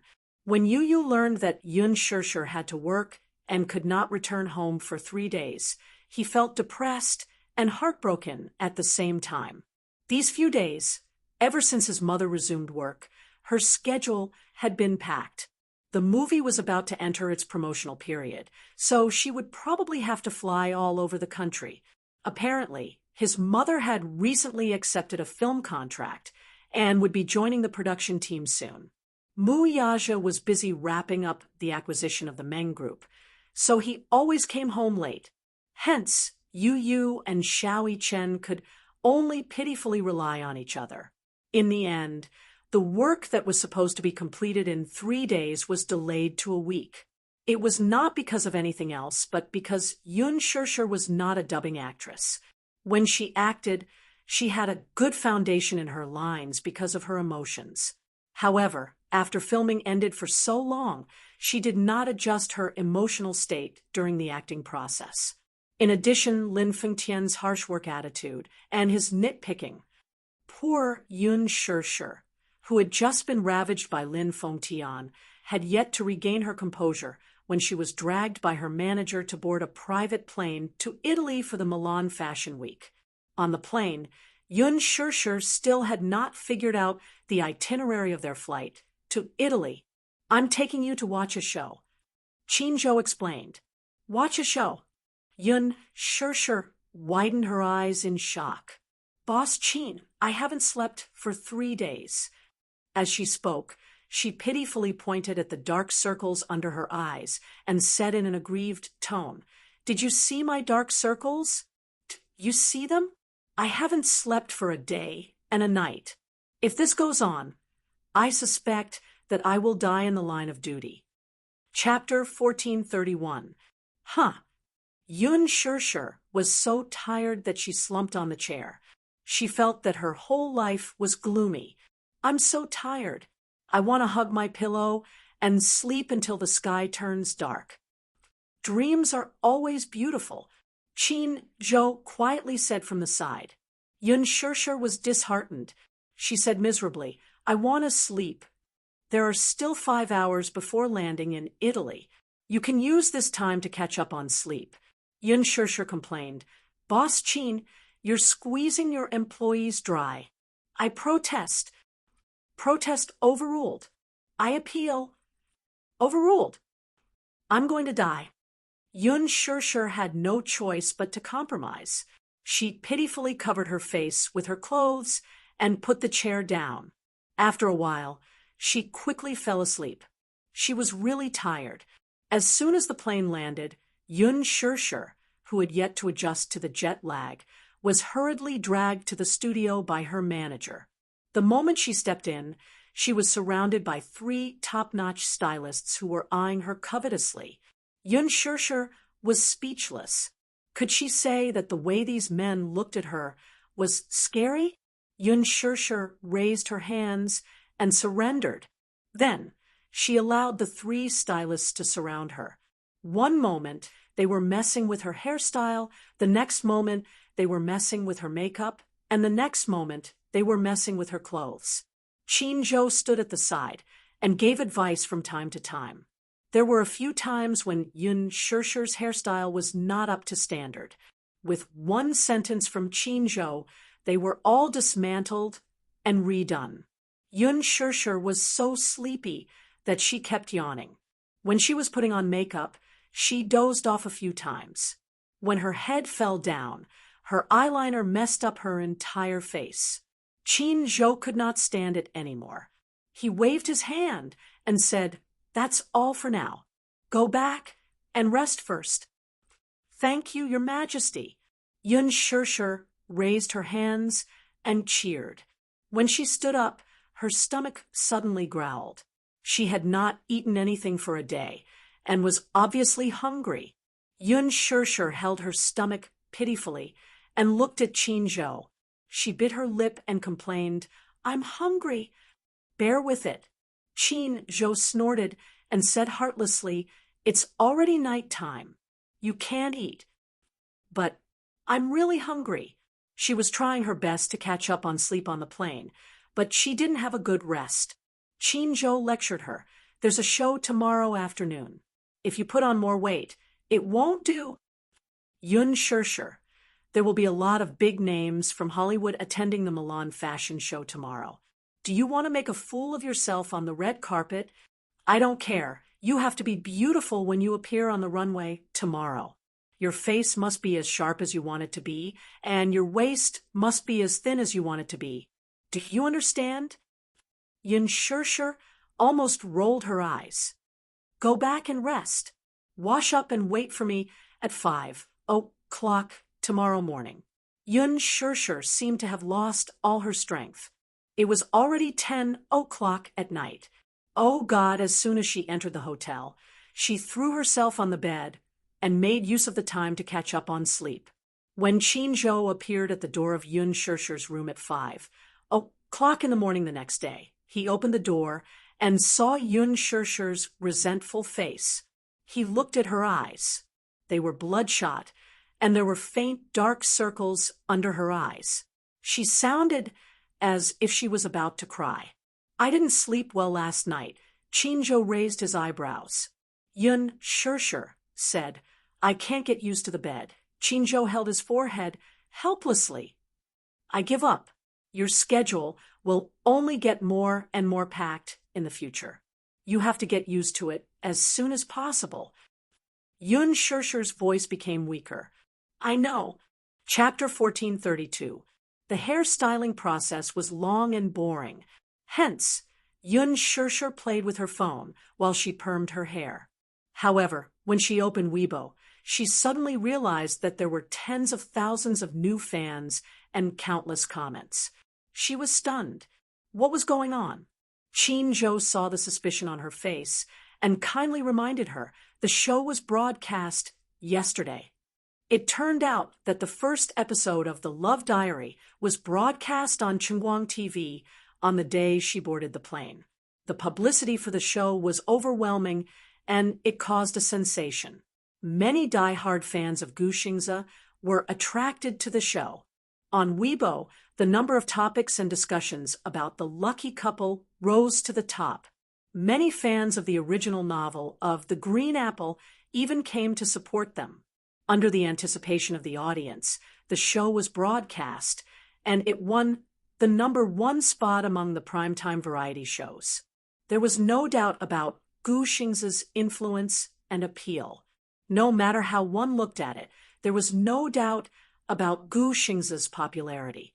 Once the show was broadcast, there was a heated discussion about the show online. For a reality show like The Love Diary, post-production was very important. Coupled with the character designs in the script, Yun Shirshir and Guxingzi's characters were very likable. One was a pure campus belle, while the other was a warm and caring guy. Coupled with the gimmick of first date, many people fell in love with Guxingzi's performance. It was Guxingzi's first time participating in such a romantic reality show.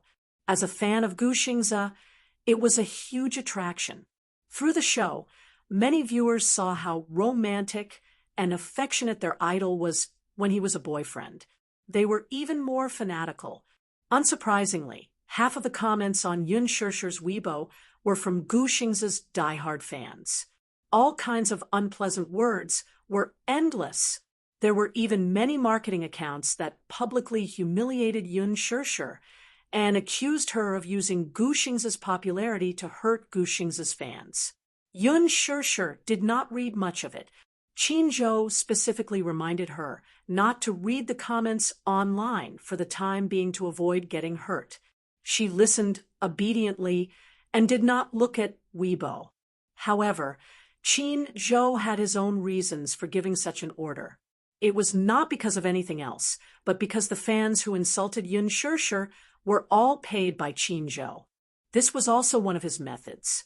After the show was broadcasted, he immediately hired tens of thousands of ghostwriters to surround Yun Shirshir's Weibo and attack her without thinking.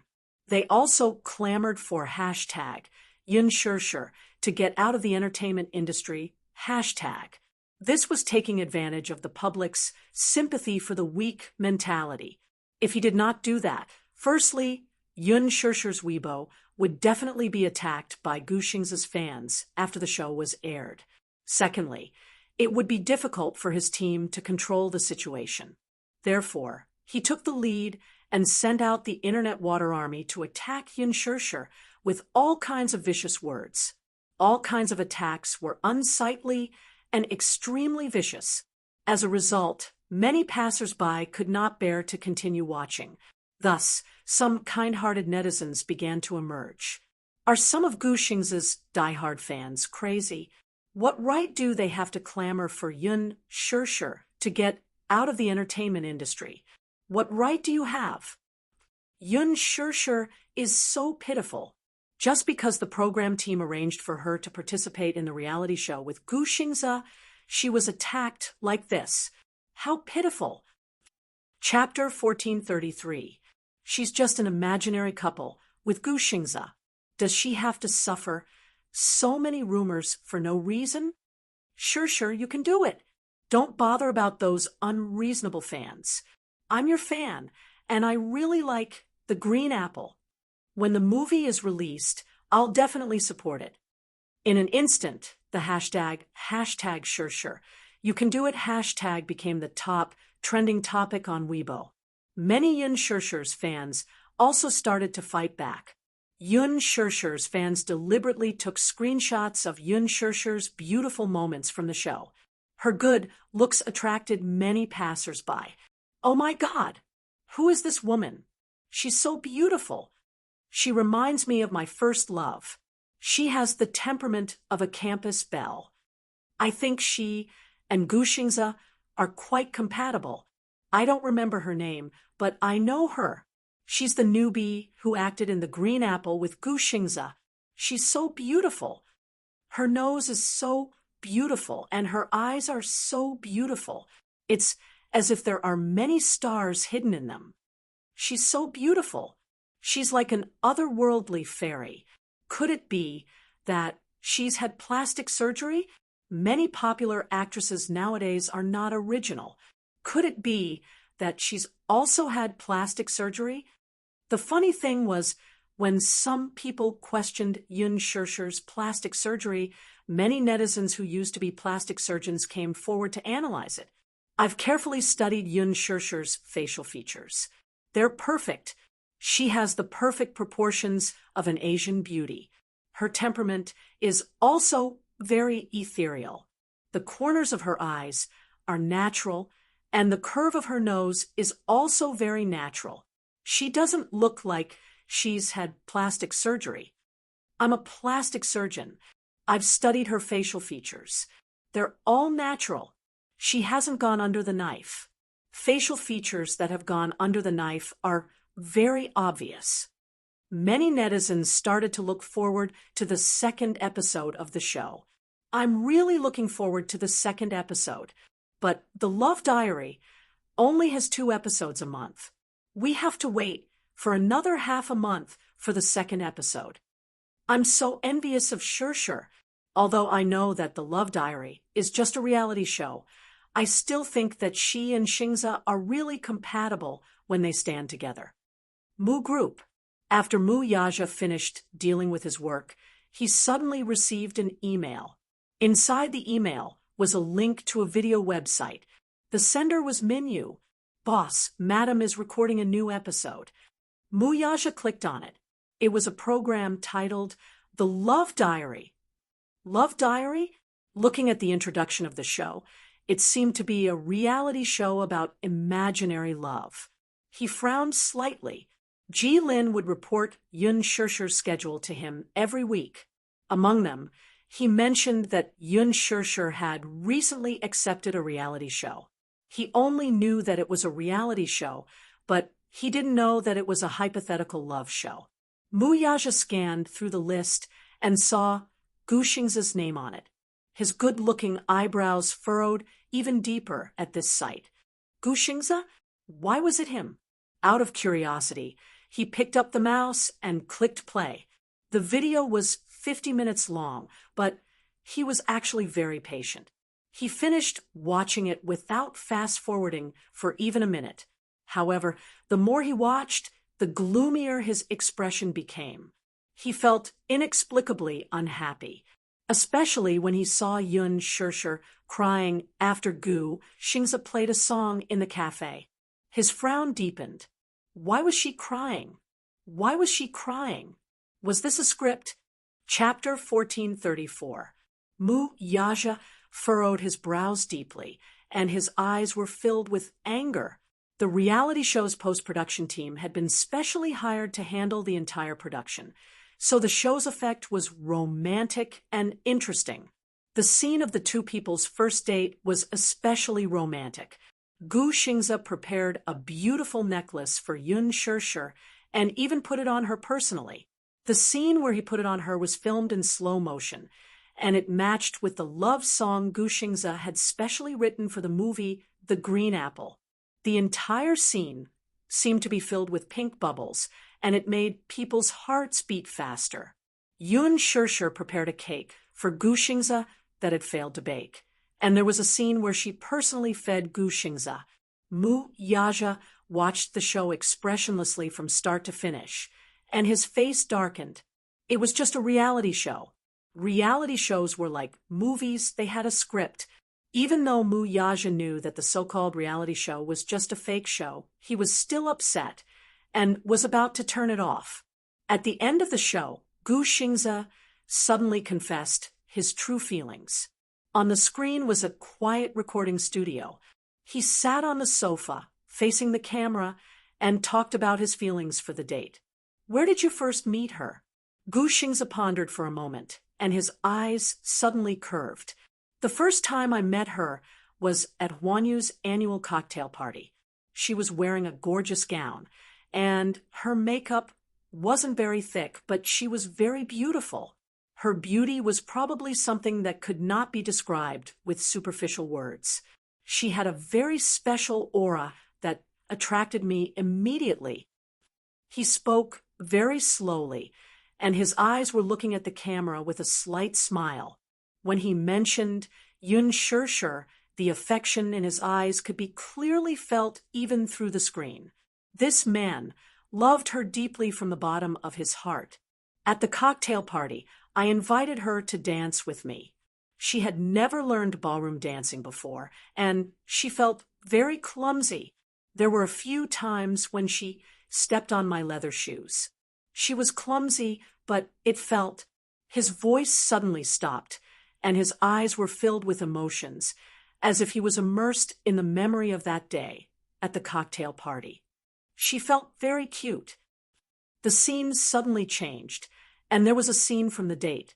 It replayed the scene when Yun Shirshir took out the cake that she had baked for him. She looked defeated and cautious, and together with Gu Xingze's voiceover, it was touching. I like clumsy girls, and maybe I'm a male chauvinist in some ways. I like to pamper my girlfriend and let her make trouble in my arms. I like that feeling. It makes me feel very safe. Is she clumsy? Actually, she's not stupid, but she's very kind, gentle, and treats people with sincerity. I like these qualities of hers. They're very attractive to me. In the next scene, the production team took out another question board. Do you believe in love at first sight? Gu Xingze was taken aback when he was asked this question. His gaze and thoughts drifted away. Is this question difficult to answer? Gu Xingze stopped thinking and suddenly shook his head. Then your answer is love at first sight. He narrowed his eyes and suddenly looked at the camera with a serious expression. Before I met her, I probably didn't. Chapter 1435. On his handsome face, the sullen expression was already overflowing with words.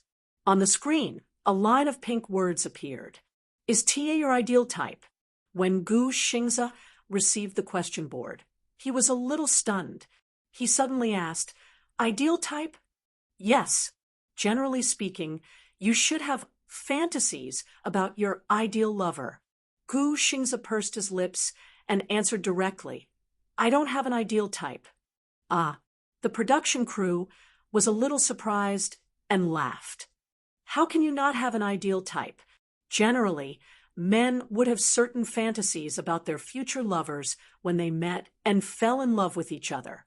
For example, long hair, figure, appearance, temperament. Gu Xingze also laughed. His thin lips curled up slightly, revealing a slight smile. After a moment of silence, his expression suddenly sank slightly. He said slowly, Because of some reasons, I thought that I would probably never fall in love with anyone in my life. Gu Xingze revealed his true feelings for the first time and brought up his background. When I was young, my parents broke up. I was exiled abroad and grew up alone, so I didn't experience the feeling of family. I don't know what love is like. I only know that my mother's relationship was a failure. She was abandoned, and then he did not continue, but there was a faint melancholy in his eyes. This was the first time Gu Xingze had shown this side of him in front of the camera. In the past, he had always been aloof and extraordinary, giving people the impression that he was a very sunny idol. However, in front of the camera, for the first time in his life, he looked a little depressed in front of the camera. Actually, I don't believe in love at all. I feel that love is a kind of illusory thing that can't be touched or seen. At the same time, it only imperceptibly gives people a heavy burden and makes it difficult for them to move forward. After being in the entertainment industry for so many years, there hasn't been a woman who has made me feel like starting a family, the production crew said with heartache. This is the first time Xingze has mentioned this in front of the camera. Because I didn't have a family when I was young, my concept of family is very weak. Gu Xingze smiled. She gives me a feeling. How do you feel? He described it seriously. It's like a fated encounter, a fated lover. Fated lovers. A line of words appeared on the screen. He continued, if we have to talk about the ideal type, then it would be Shirshir, right? Oh, is Shirshir your ideal type? Gu Xingze smiled deeply. I like her no matter who she is. You like her beauty? Gu Xingze shook his head. To be honest, I've seen many women more beautiful than her. The production team asked, then what do you like about her? Gu Xingze thought hard for a while, then suddenly said, it's an indescribable feeling. The production team, indescribable? That's right. Nothing can be explained clearly. The production team was a little surprised. What do you mean? Gu Xingze said affectionately, once you like someone, no matter what she looks like, no matter if she dresses up nicely or doesn't care about trifles, no matter if she's tall or short, fat or thin, rich or poor, you will like her. No one can replace her. Do you like the gift from TA? That cake? Gu Xingze raised his eyebrows and suddenly smiled. There was a slight disdain in his eyes. Chapter 1436. But you looked so happy when you were eating the cake. You looked like you liked it a lot. Gu Xingze said seriously, yes, I liked it a lot. The production crew. Because she was the one who made it. Gu Xingze explained, even if I got food poisoning from eating it, I would still eat it. It was her kind intentions. I liked it a lot. As he said that, his face turned slightly red. In the slow-motion camera, Gu Xingze's smile was gentle and affectionate. What do you want to say to your idol? Gu Xingze suddenly pursed his lips shyly and avoided the camera. The shyness on his face was rare and had never been seen in front of the camera. In the past, Gu Xingze was always cold and indifferent in front of the camera. Even in front of his fans, he had never shown such an adorable smile. Like a shy boy, he smiled with his eyes squinted and was extremely gentle. Don't be shy, Gu Xingze said. Since it's from the bottom of my heart, I should say it to her secretly. I can't say it to you guys. The crew started to coax him. You can say it here. She can see it too. Really? Yes. Gu Xingze turned and looked at the camera as if he was looking at her. Suddenly, he said solemnly, please be my girlfriend. Then there was a long silence. The crew was stunned. That's it. Gu Xingze's face turned even redder. The crew tried to persuade him again. Do you have anything you want to confess to her? Gu Xingze mustered up his courage again and looked at the camera. His eyes were deep, but his smile faded, and he looked a little solemn. Sure, I like you. I really like you. I don't know if you will like me like this, but I will try my best to give you happiness. Please date me. If possible, we can start a family together and then bear a child for me.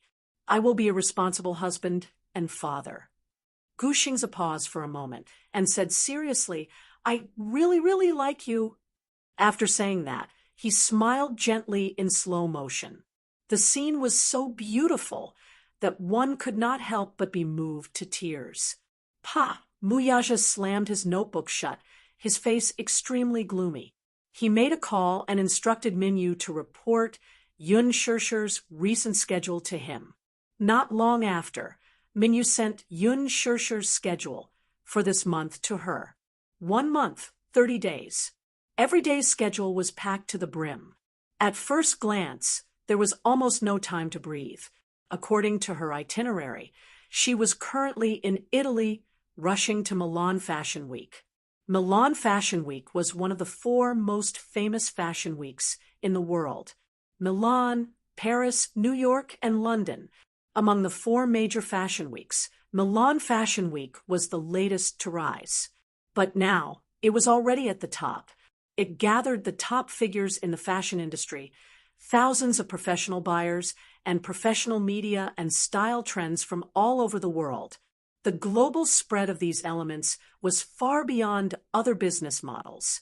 As one of the top four fashion weeks in the world, Milan Fashion Week in Italy was considered the barometer of fashion design and consumption in the world. Chapter 1437. As everyone knew, many female celebrities were working hard to become an international superstar. Compared to the red carpet at the Oslo, Berlin, Venice, and Cannes Film Festival, the fashion show was more approachable and had a lower threshold. The International Fashion Week, which happened twice a year, was not only a major event in the global luxury industry, but also an important opportunity for many female celebrities to grab the headlines. Every mid-autumn festival season, many female celebrities would rush to the fashion shows without prior agreement. Watching a fashion show was a very high-class thing. Although the threshold was low, it wasn't easy to get an invitation letter. It should be noted that when a luxury brand held a fashion show during Fashion Week, the range of invitations they could send out was strictly limited. In fact, 40% of the invitations were for the world's top fashion media. 30% was for famous fashion buyers. 10% was for celebrities and guests. 10% was for top VIP customers. The last 10% was reserved for random allocation. As a VIP, Muyaja also received an invitation to the Milan show, but he threw it aside. He wasn't interested in fashion shows, so he didn't plan to go. Celebrities who received a direct invitation from a brand were, of course, the highest status. The right to watch the show in the VIP section was a top-notch standard. Ordinary female celebrities couldn't get this position. In addition, people in this position not only had the priority to choose clothes to wear in the show, but they could also be personally received by the brand's designer to pave the way for future cooperation. Celebrities who didn't have a direct connection with the brand could choose to connect with 40% of the media. As the domestic media increased their coverage of the Fashion Week, watching a show with a celebrity became the focus of various reports. Some media even hired celebrities as special fashion observers, which became a win-win cooperation model. On one hand, the media used the gimmick of famous celebrities to enrich their coverage. On the other hand, celebrities could also use the media to increase their exposure. Some celebrities who didn't have any works but had good looks and temperament became the media's partners. Of course, some low-ranking female celebrities didn't even have such conditions. They didn't even have the qualifications to attend the fashion show. But in order to gain space and ride the popularity of the fashion show, they would fight at their own expense. They would take the initiative to pay the media's travel expenses, bribe the brand's public relations with high prices, and get in through the back door. Even if they didn't have a seat, standing was enough to write a few rounds of publicity. What outshines the crowd, what heaven-shattering beauty, what stunning appearance at the end of the show, what was the truth? Many female celebrities who failed to get an invitation to the fashion show shamelessly went to the red carpet, but they were still rejected by the ruthless fashion show. Even so, they still had to pretend to be elegant and stand outside the entrance of the fashion show to take a few glamorous photos. Later, they would use the publicity to hype themselves up, which was also a good way to get publicity. Yun Shirshir's participation in the fashion show this time was all because her manager had helped her secure a collaboration with a major brand not long ago. Chapter 1438. Muyaja rubbed his chin thoughtfully. Suddenly, his gaze fell on the invitation letter that he had thrown aside. After receiving the invitation letter for the Milan fashion show, he threw it aside. He picked it up again and looked at it carefully. Then he dialed Min Yu's private number. Book me a direct flight to Milan. Huh, boss, there's a final meeting tomorrow. Reschedule it. Muyaja said calmly, book the ticket now. Okay. Minyu didn't dare to disobey his orders. He immediately rushed to book the ticket. Milan. In the stylist studio, Yun Shirshir's styling was done. A few stylists surrounded her and took turns to examine her. Then they pushed her in front of Qinzhou. Qinzhou crossed his arms and looked her up and down a few times. His gaze fell on her face, and he stared at her carefully for a long time. Yun Shirshir raised her eyebrows. Is there a problem? Lip color. Qinzhou tapped his lips and commented, It's too light. Do you need to touch up your lip color? Of course. If the lip color is too light, it won't look good on camera. It'll make you look haggard. Qinzhou was obviously experienced. He had attended more fashion shows than many female celebrities. Therefore, he had a high aesthetic standard when it came to makeup. One of the stylists said, Her skin is very fair. Indeed, dark lipstick is more suitable. Qinzhou instructed the stylists, Use Dior Blue Gold number 999 for her. Okay. Yun Shirshir touched up her lip color. The Dior Blue Gold number 999 color was especially bright, together with her fair skin. The makeup gave off a noble and gorgeous feeling. Qinzhou was satisfied. Very good. What about now? Qinzhou snapped his fingers and said, Follow me to the venue to pick out the dress. After that, Qinzhou immediately brought Yun Shirshir to the star-making factory to make the final preparations for the show. The dresses for the female celebrities were all prepared by the brand. This time, Louis Vuitton had prepared 20 sets of gowns. Generally speaking, these gowns would be given to A-list celebrities and VIPs to choose from before being given to B-list and B-list celebrities to choose from. Therefore, when it was time for the celebrities to choose, they had no choice. In addition, most of the new clothes from these brands were samples that had not yet been put on the shelves. Most of the designs were custom-made according to the figures of Westerners. In order to make the dress fit better, the tailors had to do some post-processing, which would inevitably destroy the original cut and layering of the dress. If the celebrity's temperament couldn't be controlled, a big brand's ready-made clothes would be reduced to a David. The size of the gown was on the slim side, according to model standards. Therefore, Qinzhou didn't allow Yun Shirshir to eat too much these days. He couldn't gain weight. She really couldn't put on more weight. Even if she gained 0.01 kilograms, it wouldn't do. The sizes of the gowns from the brand were on the small side. If she picked a beautiful gown, but had to give it up in the end because her figure didn't match the gown, she would be in an awkward situation. As for the so-called joint name, the brand had its own standards. Even if it was difficult to pull a button, the gown would have to be given up. After all, the gowns prepared by the brand were all worth tens of millions. They were magnificent treasures, and some of them were limited edition. Therefore, the requirements for a celebrity's figure were very strict. Chapter 1439.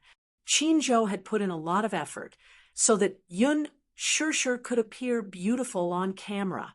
Many big names were present on the day of the fashion show. Female celebrities came one after another to attend this grand fashion event. Han Yuyen, Yang Mi, Lin Ji, of course. There were also some female celebrities with lower status who were on their way. When they arrived at Louis Vuitton's studio, they were surprised to see Lin Ji there. Lin Ji was stunned to see Qinzhou and Yun Shirshir.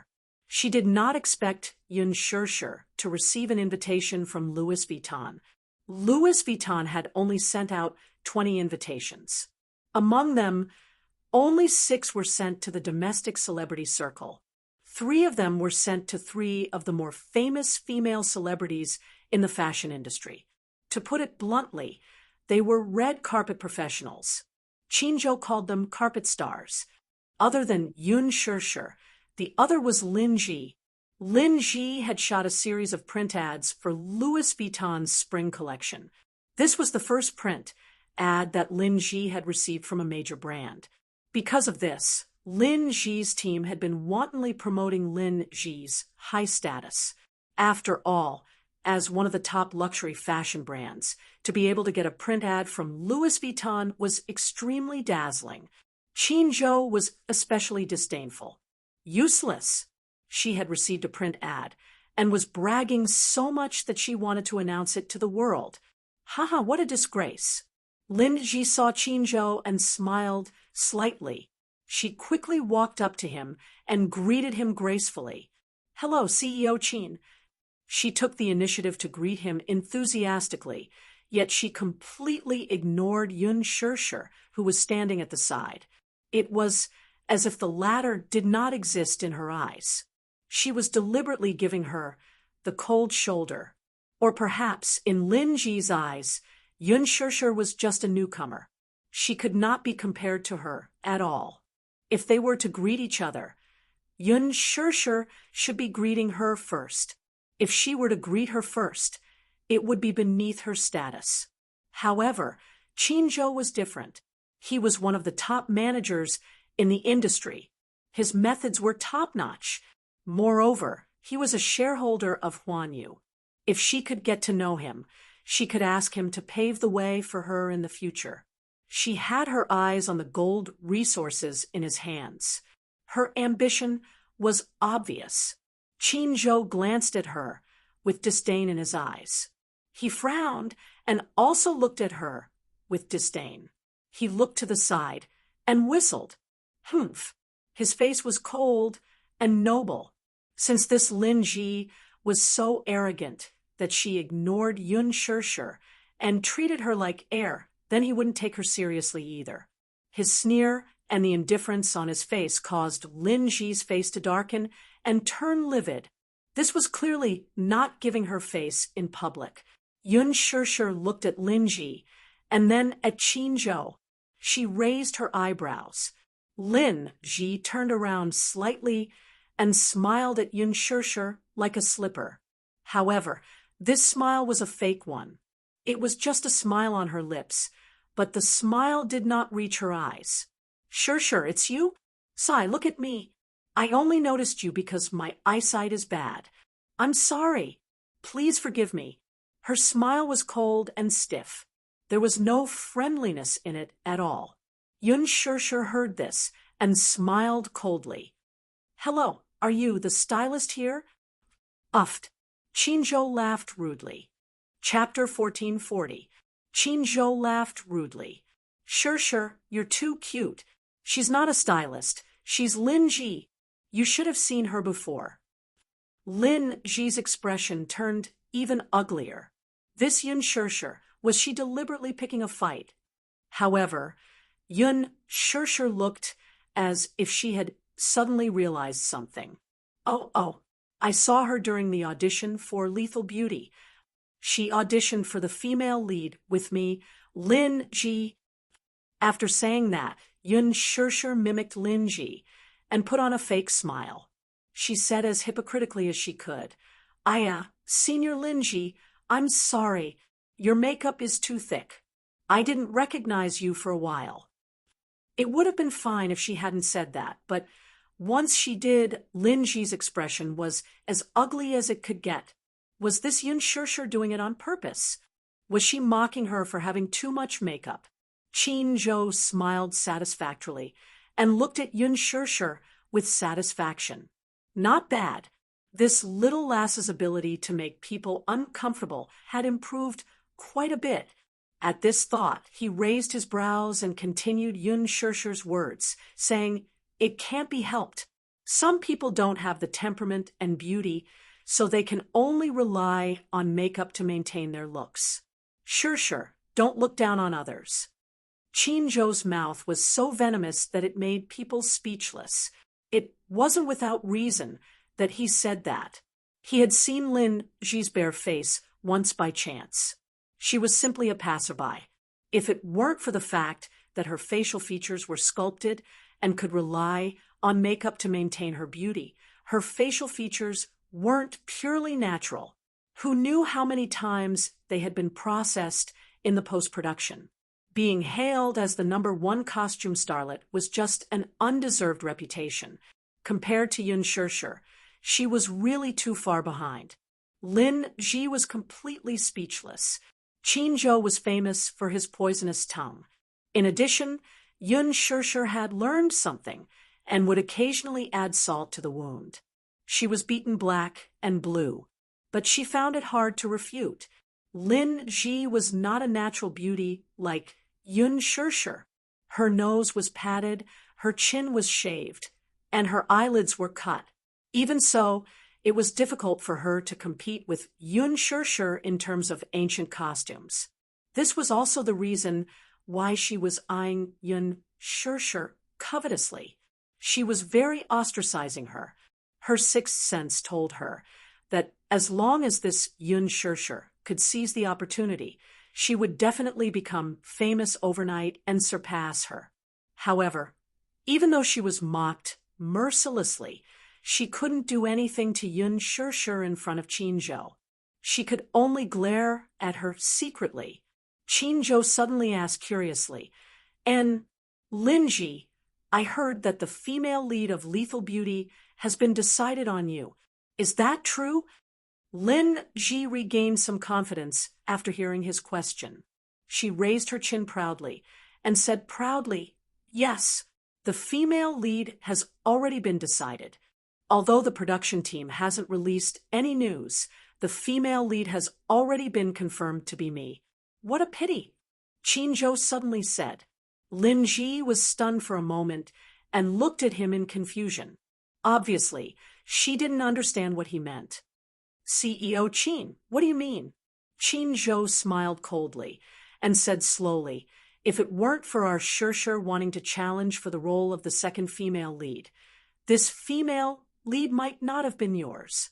Speaking of which, shouldn't you thank our Shirshir?" Lin Ji's face froze. She was so angry that she was about to vomit blood. She was really mad. Chapter 1441. It was said that Qin Zhou was famous for his poisonous tongue. Now that she had experienced it herself, it was true that he lived up to his reputation. This Qin Zhou was simply infuriating her. And this Yun Shirshir, she was purely trying to annoy her. Lin Ji was so angry that she gritted her teeth. However, she couldn't do anything to Qin Zhou and Yun Shirshir. She could only say in a sarcastic tone, "I'm also very flattered to be able to receive Director Gu's recognition. However, since Director Gu chose me as the female lead, he must have his own opinions.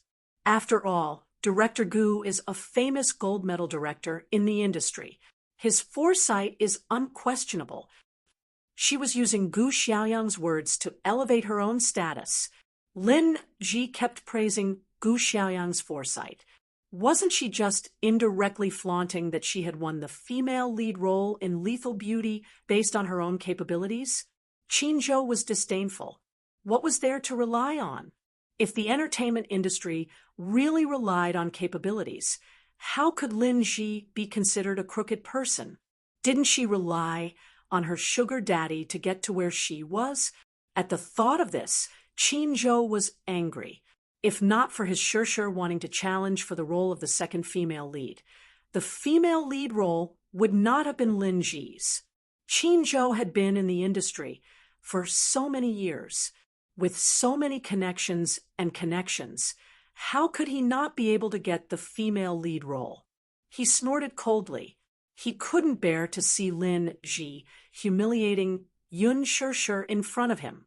His impression of Lin Ji instantly changed from a passerby to a hater. Hence, he sneered, "Lin Ji, then you'd better act well. Our Shirshir will be in the same drama as you. She'll be playing the evil female lead in this drama. Don't let Shirshir become famous while you don't. That'll be ugly." Lin Ji's expression darkened even further. Qin Zhou's words really stung her. He had said this because there was an allusion to it. Previously, Lin Ji had taken part in a period drama. In that period drama, she played the female lead. However, the female lead's persona was the standard naive and sweet one. It was very unlikable. If this persona had been put in a decade ago, perhaps the audience would have liked it. However, after more than 10 years of acting in the same silly and sweet way, the audience had long been tired of it. They despised the role played by Lin Ji. If it wasn't for her looks, she would have lost a lot of fans because of that drama. However, this was not the end. What she couldn't accept the most was that the second female lead in the drama, whose love turned to hate and was madly infatuated with love, had a vicious character and was extremely unflattering.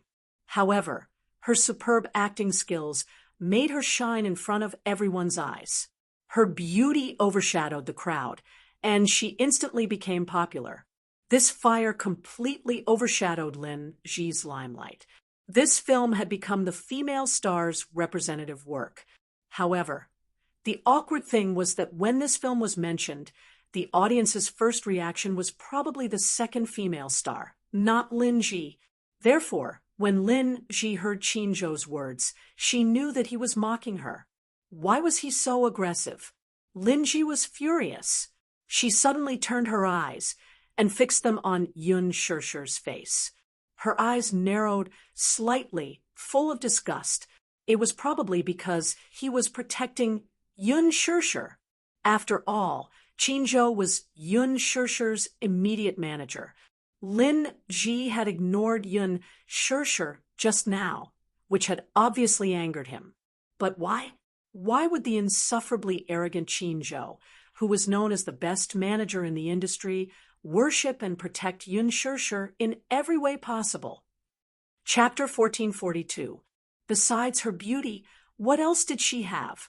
Her acting skills. Lin Ji had never watched any of Yun Shishir's works. At most, she had only watched a few of Yun Shishir's movies. Hence, she did not have any idea of her acting skills. The prideful Lin Ji, on the other hand, naturally did not think much of Yun Shishir. In her eyes, Yun Shishir's acting skills might not be as good as hers. After all, she had debuted a few years earlier than her. In terms of experience and skills, she did not think that she would lose to her. Yun Shishir was just relying on her good resources. But where did she get such good resources from? Wasn't it all from Qin Zhou? Lin Fengtian was able to get a movie, and she was able to work with Gu Xingze when she had just debuted. She even heard that Gu Xingze had specifically invited her to be his female companion at Huan Yu's annual cocktail party. She even had access to the resources of the Love Diary.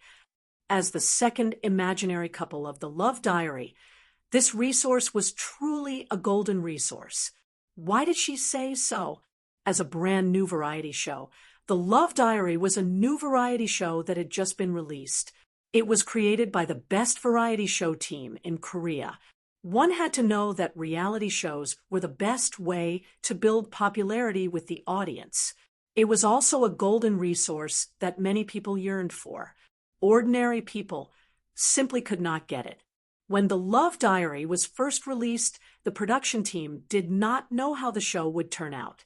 Hence, they specially invited two B-list celebrities to be the imaginary couple. After a few episodes, they realized that the show's effect was quite good.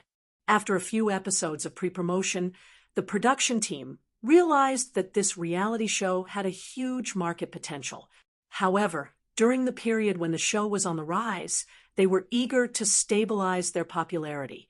Hence, they paid a huge price to invite Gu Xingze. However, as for the female guest, the production team did not initially decide on Yun Shishir. Instead, they decided on another female guest. The reason why Qin Zhou was able to get the resources was because Gu Xingze had contacted the production team. If the female guest was not Yun Shishir, he would have left the production team. How could they accept this? When the production team heard this, they did not hesitate to invite Yun Shishir.